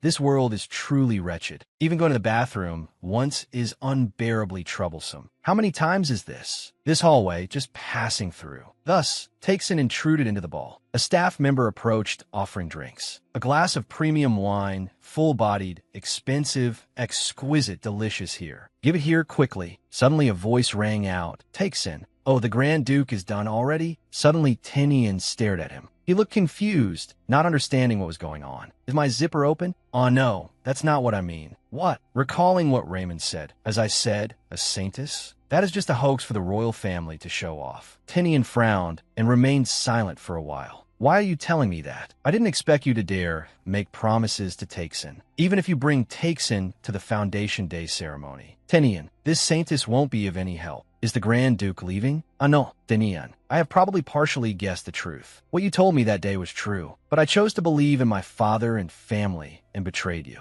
As I grew up, I realized this royal family is not normal at all. My guilt towards you grew larger, but I didn't know how to ask for forgiveness. I abandoned you when you were small, just because of cowardice. Thinking back now, we are only 1 year apart. In the novel, Tenian is 22 years old and Raymond is 23 years old. But when I saw you spending time with Takesin and that young lady, I saw you gradually changing. Actually, I knew it might be too late, but for your sake, I decided I must speak out. You surely know I want revenge, desiring the royal family's collapse. Did you not foresee the consequences of revealing such confidential information? Raymond growled in reply, I know. Therefore, this is my atonement for what I did in childhood. Tenian sighed and said, let's go back first. What's wrong? Back to the present. Tenian and Takesin went out to the balcony. Uncle is back here, but in front of the balcony, there's not a single soul. Huh? What is it? Where did the girl go? Tenian frowned and observed. As if seeing something, he picked up a string of beads from Sai's dress. He clenched it tight. His eyes became extremely gloomy. On this side, Sai ran in panic. What should I do? What must I do? Surely Uncle Takesin and the Duke. But considering he even prepared a private carriage, it seems he doesn't want anyone to know about our relationship. Oh, sir. What? Are you close with them? What are you talking about? No, the image is for illustration purposes only. I've met people who genuinely care for me, more than blood family. That's right. Surely those two will come to help me soon. Puppy, I will hide in the carriage. So can you call those two to help me? The dog shut its eyes tight and barked woof. Then both split up and ran in opposite directions. She sat in the carriage, crouching low. No, this probably isn't safe. Yeah, if I try to curl up a bit then, she whispered in fear. No, there's no other way. I have to risk it all, get into the Duke's carriage. But just as she looked up, she saw that woman's face. Found you. Sai started and screamed. She immediately covered Sai's mouth. Come on, let's return. Back to our home. On this side, Takesin looked at Tenian's face, which was radiating murderous intent, and asked, what is it? Why are you making a face like you want to kill someone? Huh? Puppy. It signaled for help, SOS. Tenian immediately jumped straight down below, then hurriedly said, Takesin, get down here now. Takesin stood looking down, bewildered. Then he also climbed over the railing.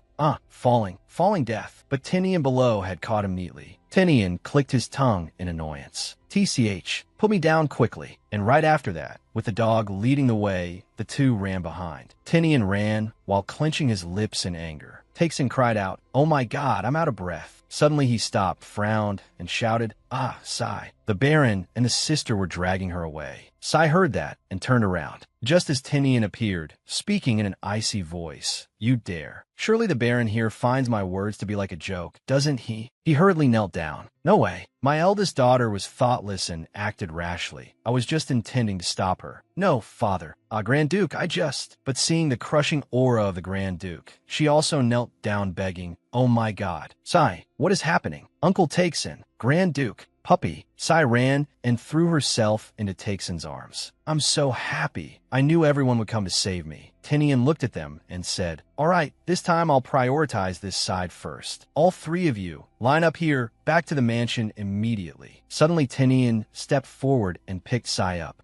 Grand Duke, I can walk by myself. It's not so bad that I'm limping. Tenian ignored her words. He glanced with sharp, cold eyes at the Baron. And as for you, Baron Brody, await my punishment for you. The sister panicked and screamed. Ay. On this side, Sai kept looking at Tenian slowly, then apologetically said, I'm sorry. Because of my problem, I caused you to encounter such trouble. No trouble. I just felt worried about you. After the event occurred at the royal banquet, I was treated with great care under the Duke's instructions. The doctor examined Sai, then said, except for a mild sprain in the ankle. For now, I don't see any serious problems. But surely you have exhausted too much mental energy.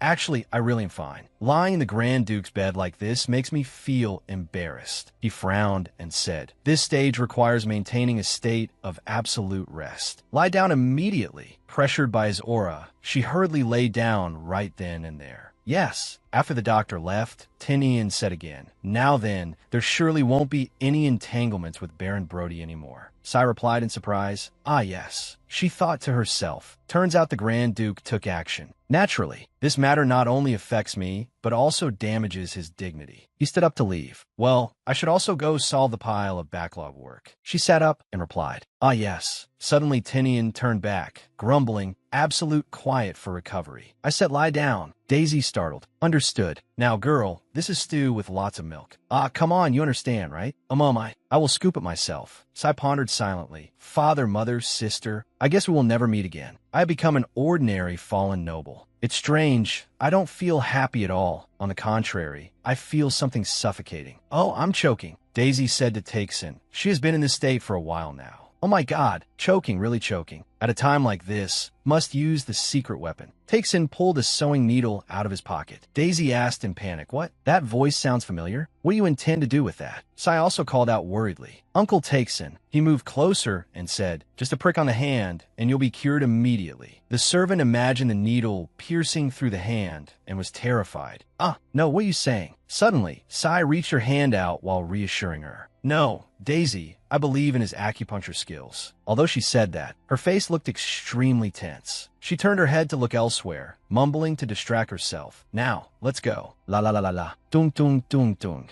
But Takeson only pricked Sai's finger lightly. A moment later she turned back and asked, is it done? Look at this black blood there. This is all blood from the choking, that's right. Sai was surprised and thought, through this incident, I realized once again that both Uncle Takeson and the Grand Duke are extremely important people to me. Takeson said, turn around, Uncle will massage your back. She was still immersed in her thoughts. But why are my feelings for the Grand Duke so strange? My chest feels heavy. Sometimes it feels like something is choking me. Speak of the devil. You seem to be doing better, right? What a relief. She shyly covered her face. Ah, so cheesy. That feeling was embarrassment. Suddenly Sai and Takeson froze when they heard Tinian announce, there's about a month left until the Foundation Day Festival. He called out to Sai. She replied, yes. After the Foundation Day Festival, what do you want to do? She turned away and thought to herself, after the Foundation Day Festival, after Uncle Takeson returns to his world. What is it? Why are you looking at me? Sai didn't answer, but continued thinking. I've never seriously thought about that. Before, I just rushed to escape my family. But now, she finally replied, at the moment, I'm not really sure myself. All right, then I'll change the question. He glanced over and called out, Takeson, if you meet the Saintess but still can't return to your old world, what will you do? He stopped chewing and exclaimed, huh. The atmosphere in the room became quiet. Daisy thought, am I really allowed to stay here? Tinian was also deep in thought. Saintess? That's just a scam for the royal family to show off. When he heard Raymond say that, the first thought that flashed through his mind was, not for the royal family, and not for revenge either. It's ridiculous, living my whole life just for revenge. Thinking this, he said, back to Tinian's question for Takeson. If you meet the Saintess, but still can't return to your old world, what will you do? So I was also curious about his answer, and turned to wait. Takeson stammered, well, then he firmly replied, that won't work. Tinian stood with his arms crossed in silence for a moment, then said, just kidding. Seeing this, Sai thought to herself, he has no sense of humor at all. Takeson immediately shouted, you brat, what kind of nonsense are you saying? Don't you know words can kill? Idiot, how can words do that? This kid dares to talk back to his elders. Sai couldn't help but laugh out loud. Haha. Daisy stood nearby, tense, asking herself, should I really be here? A few days later, I'm really fine. Grand Duke, okay, I get it. Finally, I can get out of bed. She hesitantly closed the book. Now I've read almost all the related books. To be honest, there's no useful information at all. The more I research, the more I feel that this is a strange matter that can only rely on the Saintess. If we meet the Saintess and he still can't go back, maybe everyone can continue living together in the Grand Duke's mansion like this. She remembered the image of the three of them happily together, and imagined the scene of her and Tinian standing before Takeson's grave. Then she startled herself. I'm thinking too far ahead. Uncle Takeson wouldn't have a family to return to because of me. Ah, since when did I become so selfish? Meanwhile, out in the training grounds, after striking hard with a knife. Tinian stood deep in thought, speaking the truth. He would surely be very disappointed. But if he knew there was no way back, maybe things would just continue. Tinian also imagined the three of them being together happily, and shared the thought of him and Sai standing before Takesin's grave. At this, his hand tightened around the sword, and he told himself, how foolish. Elsewhere, Takesin was leisurely playing chess with the butler. The butler made the winning move and exclaimed, "Oh my, another victory for me. Huh, didn't you say you've never played chess before?" The butler replied, "Since it's quite similar to a game I used to play, I learned very quickly." And so, everyone harbored complex thoughts in their hearts. Takesin, Tinian, and even Sai, as the Foundation Day festival approached. Time passed, and on the day of the Foundation Day festival, Takesin stood in front of the vehicle. Suddenly a voice rang out. "Are preparations complete?" He turned to see Tinian and Sai. He asked, "Even Puppy is coming?" Really, being a Grand Duke means, "I fought with the Pope for a whole year just so you could bring even one person." Sai spoke up, "We can't meet the Saintess, but since it's the last time, I definitely wanted to see you off." Takesin hesitated and exclaimed, "Aizo." Sai pursed her lips and thought, "He'll come back anyway." Tinian said, "Then why are you still here? Why not get out?" Takesin replied,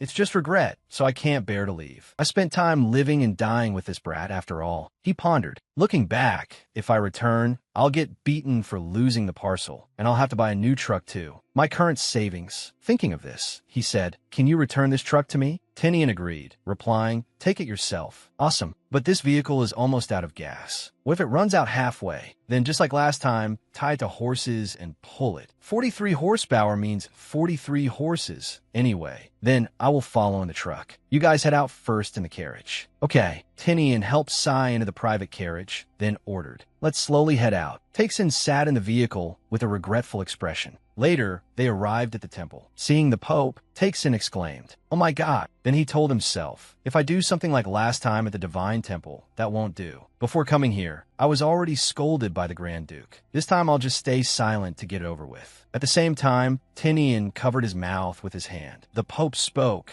"With the comprehensive power of the goddess, today we honor the blessings she bestows upon the world." Speech, speech, speech. Diligently reading the scripture, blah, blah, blah. Goddess's paradise, hell for the ungodly. Listening to the point where Takesin got bored and fell asleep, drooling. Tinian shook him, calling, Hey, Takesin, wake up." He opened his eyes and looked at the person in front in surprise. "Huh, is it the Saintess?" Finally, the Saintess spoke. "On this great day, as the Saintess and a relative of the royal family, I pray that the goddess's blessings will flood this place. Meanwhile, Sai and Puppy, we will wait nearby." Go out. I didn't expect there to be a space like this in the corner of the Divine Temple. Since the main hall is too crowded, waiting here is probably better, right? Suddenlu, Sai protse. She looked up at the massive statue. Wow, Uncle Takesin must have met the Saintess by now, right? This time it's really goodbye. Suddenly, she clasped her hands in front of her. "No, Sai, you can't." She remembered when she was little. But I just want Mom to take a day off tomorrow and play with me for one day, so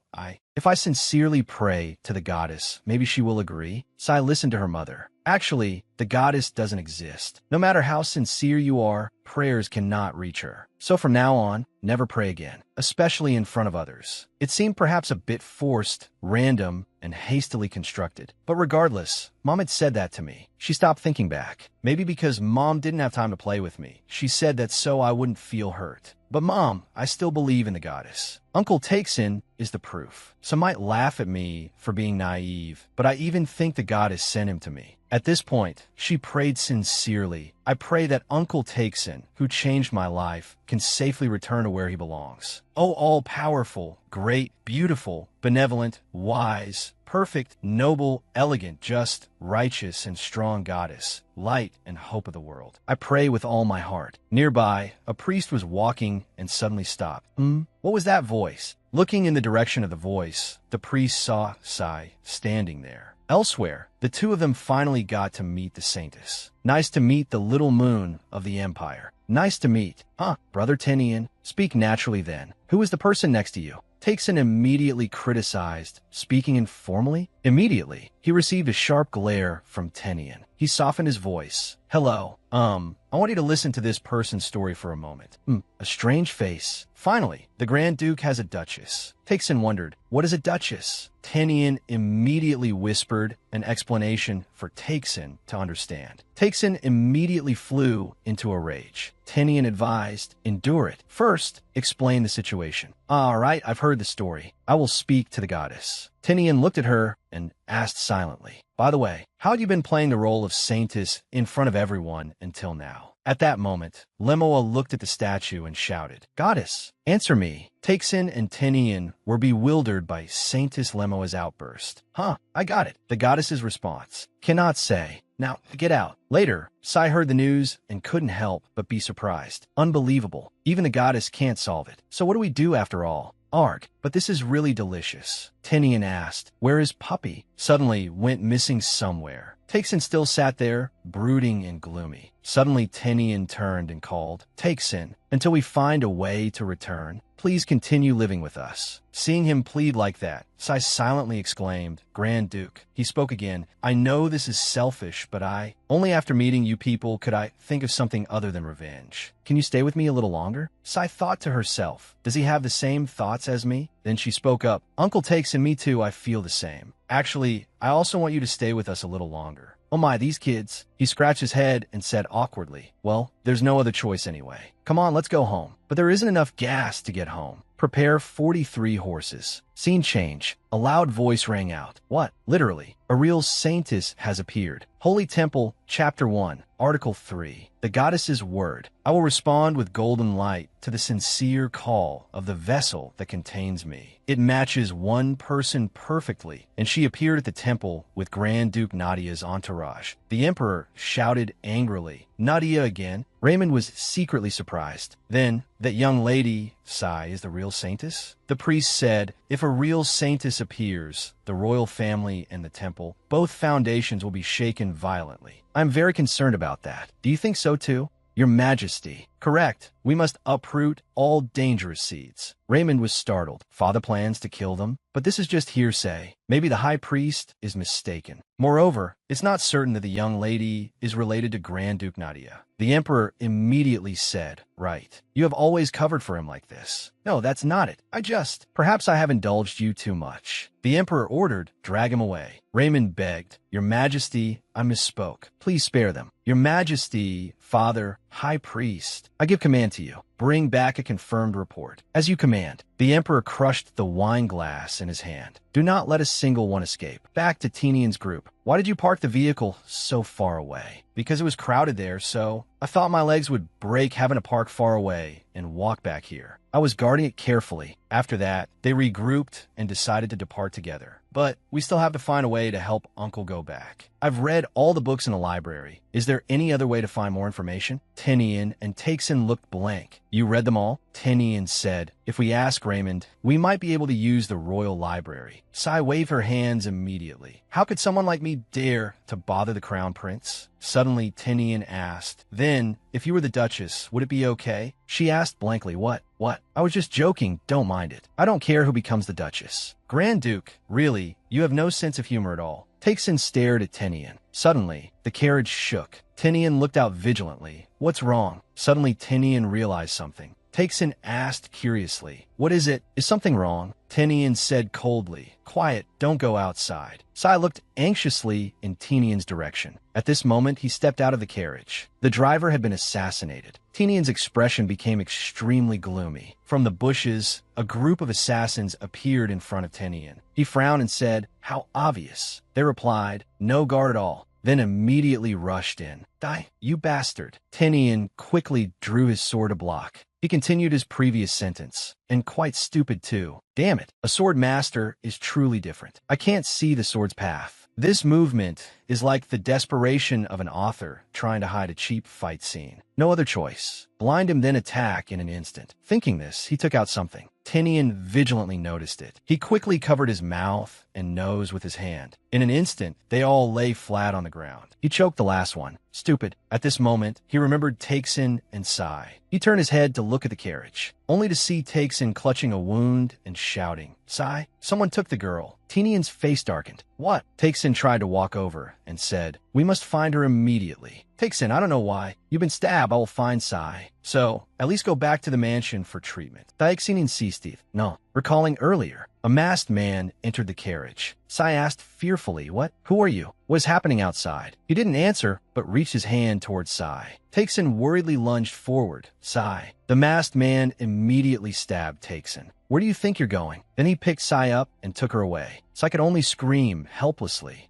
No. Uncle Takesin, Uncle Takesin." Her tears fell uncontrollably. She called out with a choked voice, "Dad, wake up, please." Back to the present, Takesin shouted, "I have to go." Deep in the forest, Sai was locked in an old room. She slowly opened her eyes. Back to Tinian. He checked every assassin. No traces at all, but daring to touch the Grand Duke's carriage. The only force daring to do this could be the Imperial family. Takesin came over to ask, "How is it? Do you know where Sai was taken?" Tinian reminded, "Don't move around recklessly. I only applied first aid to stop the bleeding. But yes, I can tell." "Why Sai? Using her as bait to trap me? It's my fault. Again, because of me, someone important." Suddenly Tinian froze. He immediately noticed a nearby bush. His gaze became sharp. Quickly, he advanced, pointing his sword at the bush. Unexpectedly, the puppy poked its head out. Seeing the sword tip in front of it made it freeze. "Puppy, bark." "Ah, that brat. Don't misunderstand. By the way, back at the Imperial banquet, in a critical moment, I also received help from it. Hey, do you know where Sai is?" It barked once as if replying. "Lead the way immediately." Takesin hurriedly called out, "Wait, I can't ride a horse. Let's go fast by truck." "Yahoo, finally. It's my time to shine. But didn't you say it ran out of gas?" "Grand Duke, did you know? The gas warning light is on, but can still run for a few dozen kilometers." Seeing Tinian carrying Takesin out, the guards asked in confusion, "Grand Duke, driver, what is going on?" Tinian ordered, "You all start searching immediately too." Both quickly got into the vehicle. "All right, let's go." Takesin turned and asked in surprise, "Why are you sitting there? So you intend to drive yourself with that wound?" "Don't worry, I've watched you drive enough." "No way, you don't have a license." Tinian shouted, "Takesin, I don't want to lose you too. Trust me, I will definitely protect both you and Sai." "This guy fine, okay." Just like that, he fell silent. But Tinian didn't move. He reached over and pointed, "Come on, start it." At the same time, the priest looked at Sai and thought, "When I discovered her at the temple, I thought this was an opportunity." Amidst a temple full of corrupt, powerful people who look down on talent, being rejected for the position of Pope for the 5th time. If I can utilize the Saintess, I can surpass the Pope, the Emperor, and stand at the peak of power. The stupid Emperor, in his rage, gave me full command. Seeing Sai wake up, he smiled and said, "Finally, you're awake. Who are you?" "Are Takesin and the Grand Duke safe?" She started, realizing, "I'm tied up. Ahem. I am the High Priest of the Empire." "Holy moly." Sai exclaimed, "Oh my God." The priest heard this and asked, "Why are you mocking me?" "Anyway, forgive my disrespect, Saintess." "Saintess? What?" "The Saintess is the princess." "No, that Saintess is a fake. Key figures in the Imperial family and the temple know this. Moreover, your existence is the proof. You are mistaken. I'm not such an important person. If you don't believe it, we can check right now. Do you know? The Saintess's power is only manifested through 2 ways. First, it's hard to check right now, so let's use the second, more visual way. The Saintess's healing power is recorded in the scriptures. Even critical wounds can be confirmed. Saying this, he used a knife to cut a line on Sai's face.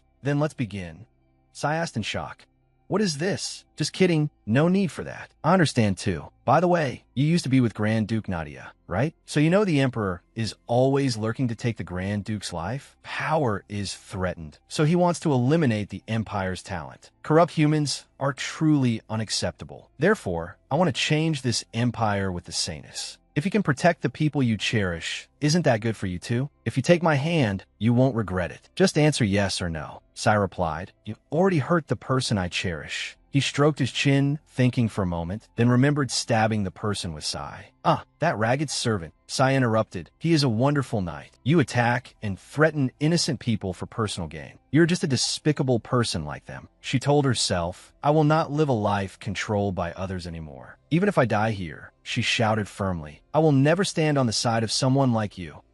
I guess you would say that. But what do you intend to do? What can you do? No, don't commit more crimes. I kindly gave you a chance, yet you refused it. What a pity. He held up the knife to threaten. Now, let's see how many cuts it takes for you to obey. Suddenly, a voice rang out from outside. Step on the gas. Step on the gas. Along with singing. This crazy guy. Before the high priest could react, the vehicle crashed into him unexpectedly. In the car, Tinian was screaming while being grabbed by the head by Takeson. Sai saw this scene and widened her eyes in bewilderment. Oh my god. The car door opened. Takeson's voice rang out. Sai, are you okay? Seeing him safe, she smiled brightly. Sai, oh my, on this child's face. Wait, first. Smile at this. Phew, finally, I can relax. Uncle Takeson, let's leave here quickly. But right then, Takeson collapsed. She called out in shock, Uncle Takeson. Her eyes became panicked. When she saw the blood, she screamed, Uncle Takeson, Uncle Takeson. Inside the car, Tinian was wrapped in the airbag. Damn it, Takeson, what on earth is this? Airbag, a safety device installed in cars to protect occupants during collision. A while later, Tinian managed to escape. Sai's trembling voice rang in his ears. No, it can't be. Tinian turned to look inside the building. Sai's voice continued endlessly. No, it can't be like this. Please don't. Sai's tears fell uncontrollably. Tinian frowned and cried out, no, sob. Takeson. On this side, the priest woke up. He sat up, clutching his dizzy head. What is this? Grand Duke Nadia. How did he find this place? If I'm caught, it's over. My plan, my life. Everything, damn it. Is it going to end meaninglessly like this? No, even if it's a Grand Duke, if I kill him then. Thinking this, he threw the knife. Whoosh. Tinian heard the sound and turned around. Just as he turned, a knife was flying straight at him. Then a thud was heard. Raymond had appeared and blocked it, causing the knife to pierce through his hand. Tinian asked in surprise, Raymond, why are you here? The priest asked blankly, what? Raymond panted, why? Why are you suddenly here? Explain later. Raymond pointed at the priest. It's him. He and Father planned all of this. Tinian walked over holding his sword. Must be. Raymond hurriedly cried out, Hey, my sword, seeing the sword raised. The priest said, Impossible, no. Tinian asked coldly, Lost something? As soon as he finished speaking, his head quickly left his neck. Guillotine of hell, guillotine of the battlefield. Slash guillotine. Basically, just tied him up. Is it okay? This isn't for all ages. Tinian turned back to ask Raymond. So suddenly, why are you here? Raymond hesitated. That is, a few hours ago. Please open it. I can't just stand by and watch like this. Sorry, but a small soldier like me only knows how to follow orders. Raymond blamed himself. It's my fault, both now and in the past. It was my mistake not daring to step out of Father's shadow. If I just go out, I can tell Tinian the truth. At this height, jumping down won't kill me. Better that then. But right then, a scream rang out from outside.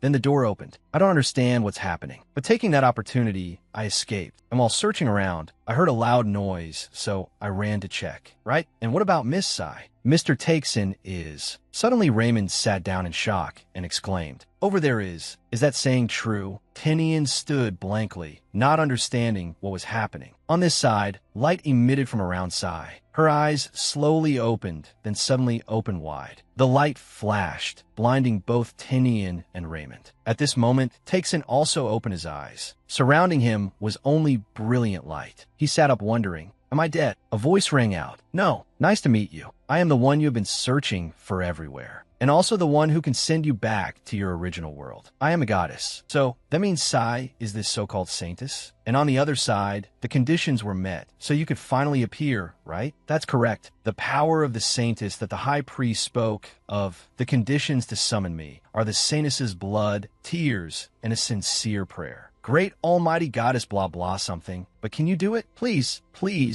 save Uncle Tabi. Even though I could explain directly through the saintess's body. But Takeson, since the story of how you came to this place is very long, I called you into this space. Inside Sai's consciousness. This is inside Sai's consciousness. No wonder there are these flimsy threads flying around. No, that's my hair, Takeson complained. Your hair is flying everywhere. It's making me dizzy. Saying that, he grabbed her hair and tied it up, looking very unsightly. Now I can focus. All right, speak. I will continue speaking. I, Marika, possess omnipotent power and the ability to predict the future. But in this world, I can only unleash that power when inhabiting the body of a saintess. Therefore, I chose a human to play the role of the saintess. I bestowed upon that bloodline supreme status and infinite power. However, one day, someone dared to raise their sword, declaring they would stand above the gods. I will no longer be manipulated by the divine, but still needing the support of the people, they set up a fake saintess. And then, an illegitimate child carrying the saintess's blood appeared. They hid among the commoners, terrified enough to conceal their powers to escape death. I have been trapped in this world for 500 years. I felt lonely in this world. Suddenly, her hair came loose and fluttered again. Oh no, I'm done for. Marika hurriedly tied her hair back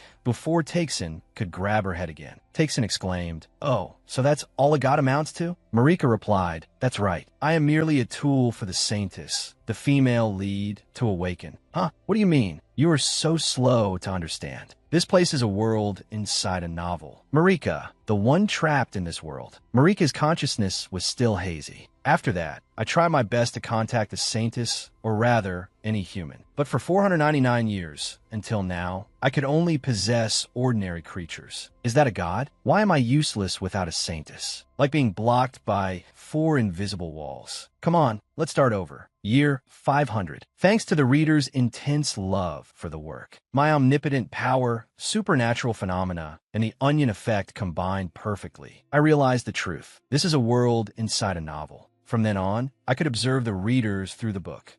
So annoying, so annoying. If I were the female lead, I would have taken care of that fake saintess before meeting the male lead. I believe that reader could turn Sai into a real saintess. Right now, I must transfer that child soul into Sai. Although I've never done it, but it's fine. I am the almighty goddess. And so, the truck appeared in this world. Marika shouted, "I'm trapped here because of your fault."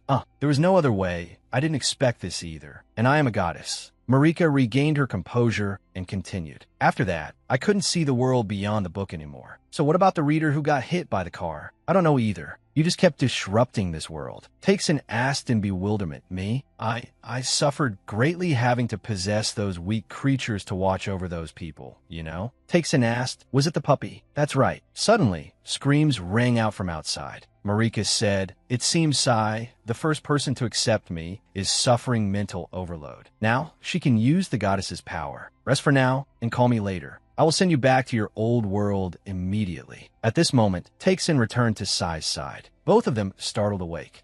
Kid, you're a saintess? I'm a saintess? What on earth? Everything was healed thanks to the healing power. Marika, inside the dog's body, barked woof, while everyone was fussing and asking, "Hello, goddess. Will there be storms this summer?" Tinian remained silent. A moment later, he said, "Luckily, we overcame the danger thanks to the healing power. Otherwise, you would have surely died." What? Are you trying to jinx me? I cannot forgive the imperial family. I will go to the royal palace right now and cut off the emperor's head, so that he never dares to touch me again. Sai asked in surprise. Grand Duke, Tinian spoke again, never again, never again. Suddenly, Taksin walked over and placed his hand on Tinian's shoulder. Grand Duke, I don't want to lose someone important again. Tinian froze, the corners of his eyes suddenly stinging. Taksin continued, Grand Duke, stop crying. A boy crying is really losing face. That's sexual harassment. Suddenly, Raymond spoke up. Tinian, you don't need to go that far. Until now, I have always kept a distance, just out of fear, unable to truly resist nor completely accept. I didn't even know why I had to be here. Now, I seem to understand. To protect those I cherish and to keep their hands from being stained, I will become the emperor. It was going to happen anyway, right? No. I want to speed up the process a little bit, like a revolution or something with that meaning. Tinian, I know. Actually, you don't want to hurt anyone. Since childhood, you've been an upright and gentle child, remember? Back in the shooting competition, you only shot a small bird, yet you moped for a whole month because you felt sorry for it. When I told you that you had accidentally released a frog from a pond into the sea, you didn't eat for days after that. Tinian shouted in embarrassment. Stop it. Will you stop it? Now it is time for me to take up the sword. So, can you trust me and wait a little while? After a moment of hesitation, Tinian replied, "All right, I understand." My friend, after entrusting everything to Raymond, the three returned to the mansion. "So you heard about how I came to this world?" Sai replied, "My memories of that time are quite vague." Marika frowned, thinking to herself, "Is this okay? If these children know that they are just novel characters." Suddenly Takesen shouted, "It was just a mistake. Honestly, I don't understand it. The goddess's reputation is plummeting." "That's right." Sai, "Yes. When your body feels a bit better, let me know. I'll send you back." "Me? Say it." 2 weeks later, Takesen looked at the broken truck with regret. He cried out, "Oh!" Suddenly, a voice rang out from behind. "No matter what we do, it cannot be restored to its original state." "Oh, Grand Duke. Well, thank you for bringing it here anyway. Please pass on my message." Tinian asked, "You want to return?" "That's right. I don't even know what the situation in Korea is like right now. I should have returned quickly." Suddenly, both turned to look back and saw Sai standing there. She cried out, I'm still fine. Maybe my head is a bit dizzy." She pointed towards the lake. "Maybe I'll feel better if I go play in the water." Tabi, Takesen, do you want to join us?" Takesen sighed. "Who knows? I might want to stay by your side, looming like this." Hearing that, Tinian's eyes lit up. "All right, let's go. I'm coming." The sky was sparkling with stars. Inside the room, Sai sat with her head bowed down in gloom. "It can't be like this. I know that the day will come when I have to part with Tabi Takesen. I knew that. Tomorrow I will definitely say it." Suddenly, there was a noise outside. Sai asked warily, "Who is it?" "It's me. Do you mind if I come in for a bit?" "Yes." "Why? Why did you come at this hour?" She looked at him in surprise and exclaimed, "Grand Duke. Tea. A cup of tea is fine." "No, just relax." The result was that both of them ended up lying on the same bed. Tinian lay looking into the distance, silently recalling Sai's earlier words. Just make yourself comfortable, right? The bed is the most comfortable place." Then he sat up and said, "Lately, you seem to have a lot on your mind. Grand Duke, you know, right? That I am ready." He fell silent again, then turned his head to look towards the window. Looking out at the sky, he replied, "When you were kidnapped and Takesen was stabbed with a sword, the moment I thought I would lose him forever. It's funny. That's when I realized. When I thought about Takesen, I understood that in his world, there are also things he cherishes. The city where he lives, his family, Takesen's drinking parties, times getting drunk with friends, or Takesen's nightlife." Thinking of this, Sai wept bitterly. I know, but thinking that from now on I will never see Uncle Takesen again, it feels like he's disappearing from my world forever." Tinian turned and held her hand tightly, suggesting, "Then you and I will remember Takesen together. When we have business in the capital, when walking in the forest, when accidentally eating something spicy. We have a lot of memories with Takesen, right?" His hand squeezed Sai's hand tighter. She looked up to confirm. "You will remember Uncle Takesen with me forever, won't you?" Tinian smiled and affirmed, "Of course." Hearing that, Sai collapsed into his arms and burst into tears. A few minutes later, after calming down, Sai left his embrace, leaving behind only the traces of her sobbing. The next day, in front of the palace, Takesen appeared with his beloved truck. Everyone cheered. "Are you ready?" "Uncle Takesen, today we will say goodbye to Takesen." At this moment, Takesen noticed Sai. He took his hat. "All right, I don't have anything to give you." Takesen put it on Sai's head, then smiled kindly. "Here," Tinian cut in. "Don't I get one? You have lots of money. Buy one yourself." Sai accepted it with a happy smile on her lips. Seeing her eyes welling up with tears, he said, "Come on, don't cry. It's ugly." Sai laughed through her tears. "I have to cry anyway." "Ha!" Suddenly Raymond, standing nearby, cried loudly. "You haven't spent much time with me yet. Honestly, my share was too little." Takesen hugged Raymond and comforted him. "Come on, don't make those faces, you kids. Come here." As he spoke, he waved them over. Tinian blushed shyly. "Me?" Sai quickly ran over calling, "Uncle Takesen, for everything that has passed, thank you very much." Then Sai raised the knife and asked, "Then shall I begin?" A drop of blood fell. Sai prayed, "Almighty, magnificent, beautiful, benevolent, gracious, perfect, noble, elegant, righteous, upright, resilient one." A series of memories between the uncle and niece flashed by. Takesen waved his hand. "Goodbye. Live well." Sai opened her eyes, smiled, and called out, "Uncle Takesen." The very next second, Takesen opened his eyes wide in astonishment. "I'm back. Or did I drive while sleepy? Dreamt of something?" Seeing the dent on the truck, he silently affirmed, "No. If it were a dream then." Suddenly, He stopped short when he saw a girl sitting in front of the truck. Wait, so the person who suddenly ran out back then was...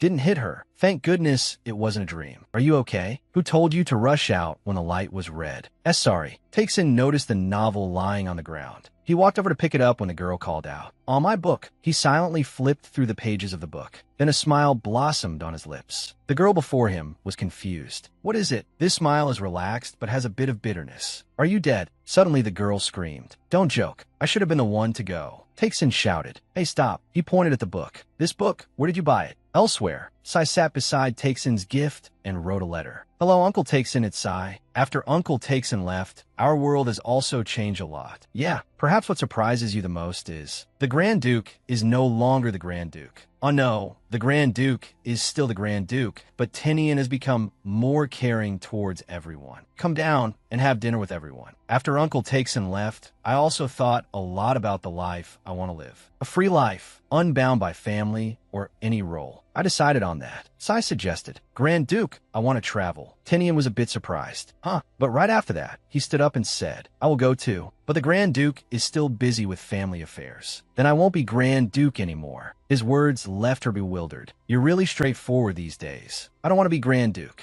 I only thought I needed strong power to take revenge on the royal family. But there are things more important than revenge. Like the people who taught me that. You also need a new knight to travel with, right? Grand Duke. Grand Duke. What? With a sly look, he suggested. Hire me. I don't have money. Continuing with the letter. So, the Grand Duke, Tinian went traveling with me. A while later, Tinian. Tomorrow we have to prepare to go to the royal palace for a trip. Why? Yesterday the goddess said there will be a big flood in half a year. It will be better for us to prepare in advance. Tinian buried his head in Sai's back. Can't we send a letter like usual? This time it's very serious. Wait, it tickles. Raymond, don't be surprised. He has become the emperor. I heard he convinced many powerful nobles, so he succeeded earlier than expected. Tinian, Miss Sai, long time no see. Your Majesty. From behind, Limoa poked her head out and spoke. What? Long time no see. Although the emperor wanted me to be the new saintess, I refused. Instead, to avoid chaos, the princess is still playing the role of saintess. Limoa stretched Sai's cheeks. Saintess? Wow, the real saintess is pretending. Yeah, your hesitant attitude just annoys me. Since I don't have to live like a timid bird in a cage like before, I can handle the role of saintess. So, everyone is in their place. Boro Brody has been demoted to a servant under Daisy's supervision. As for Priest Holly Moly, he spends the rest of his life in prison. The two main characters are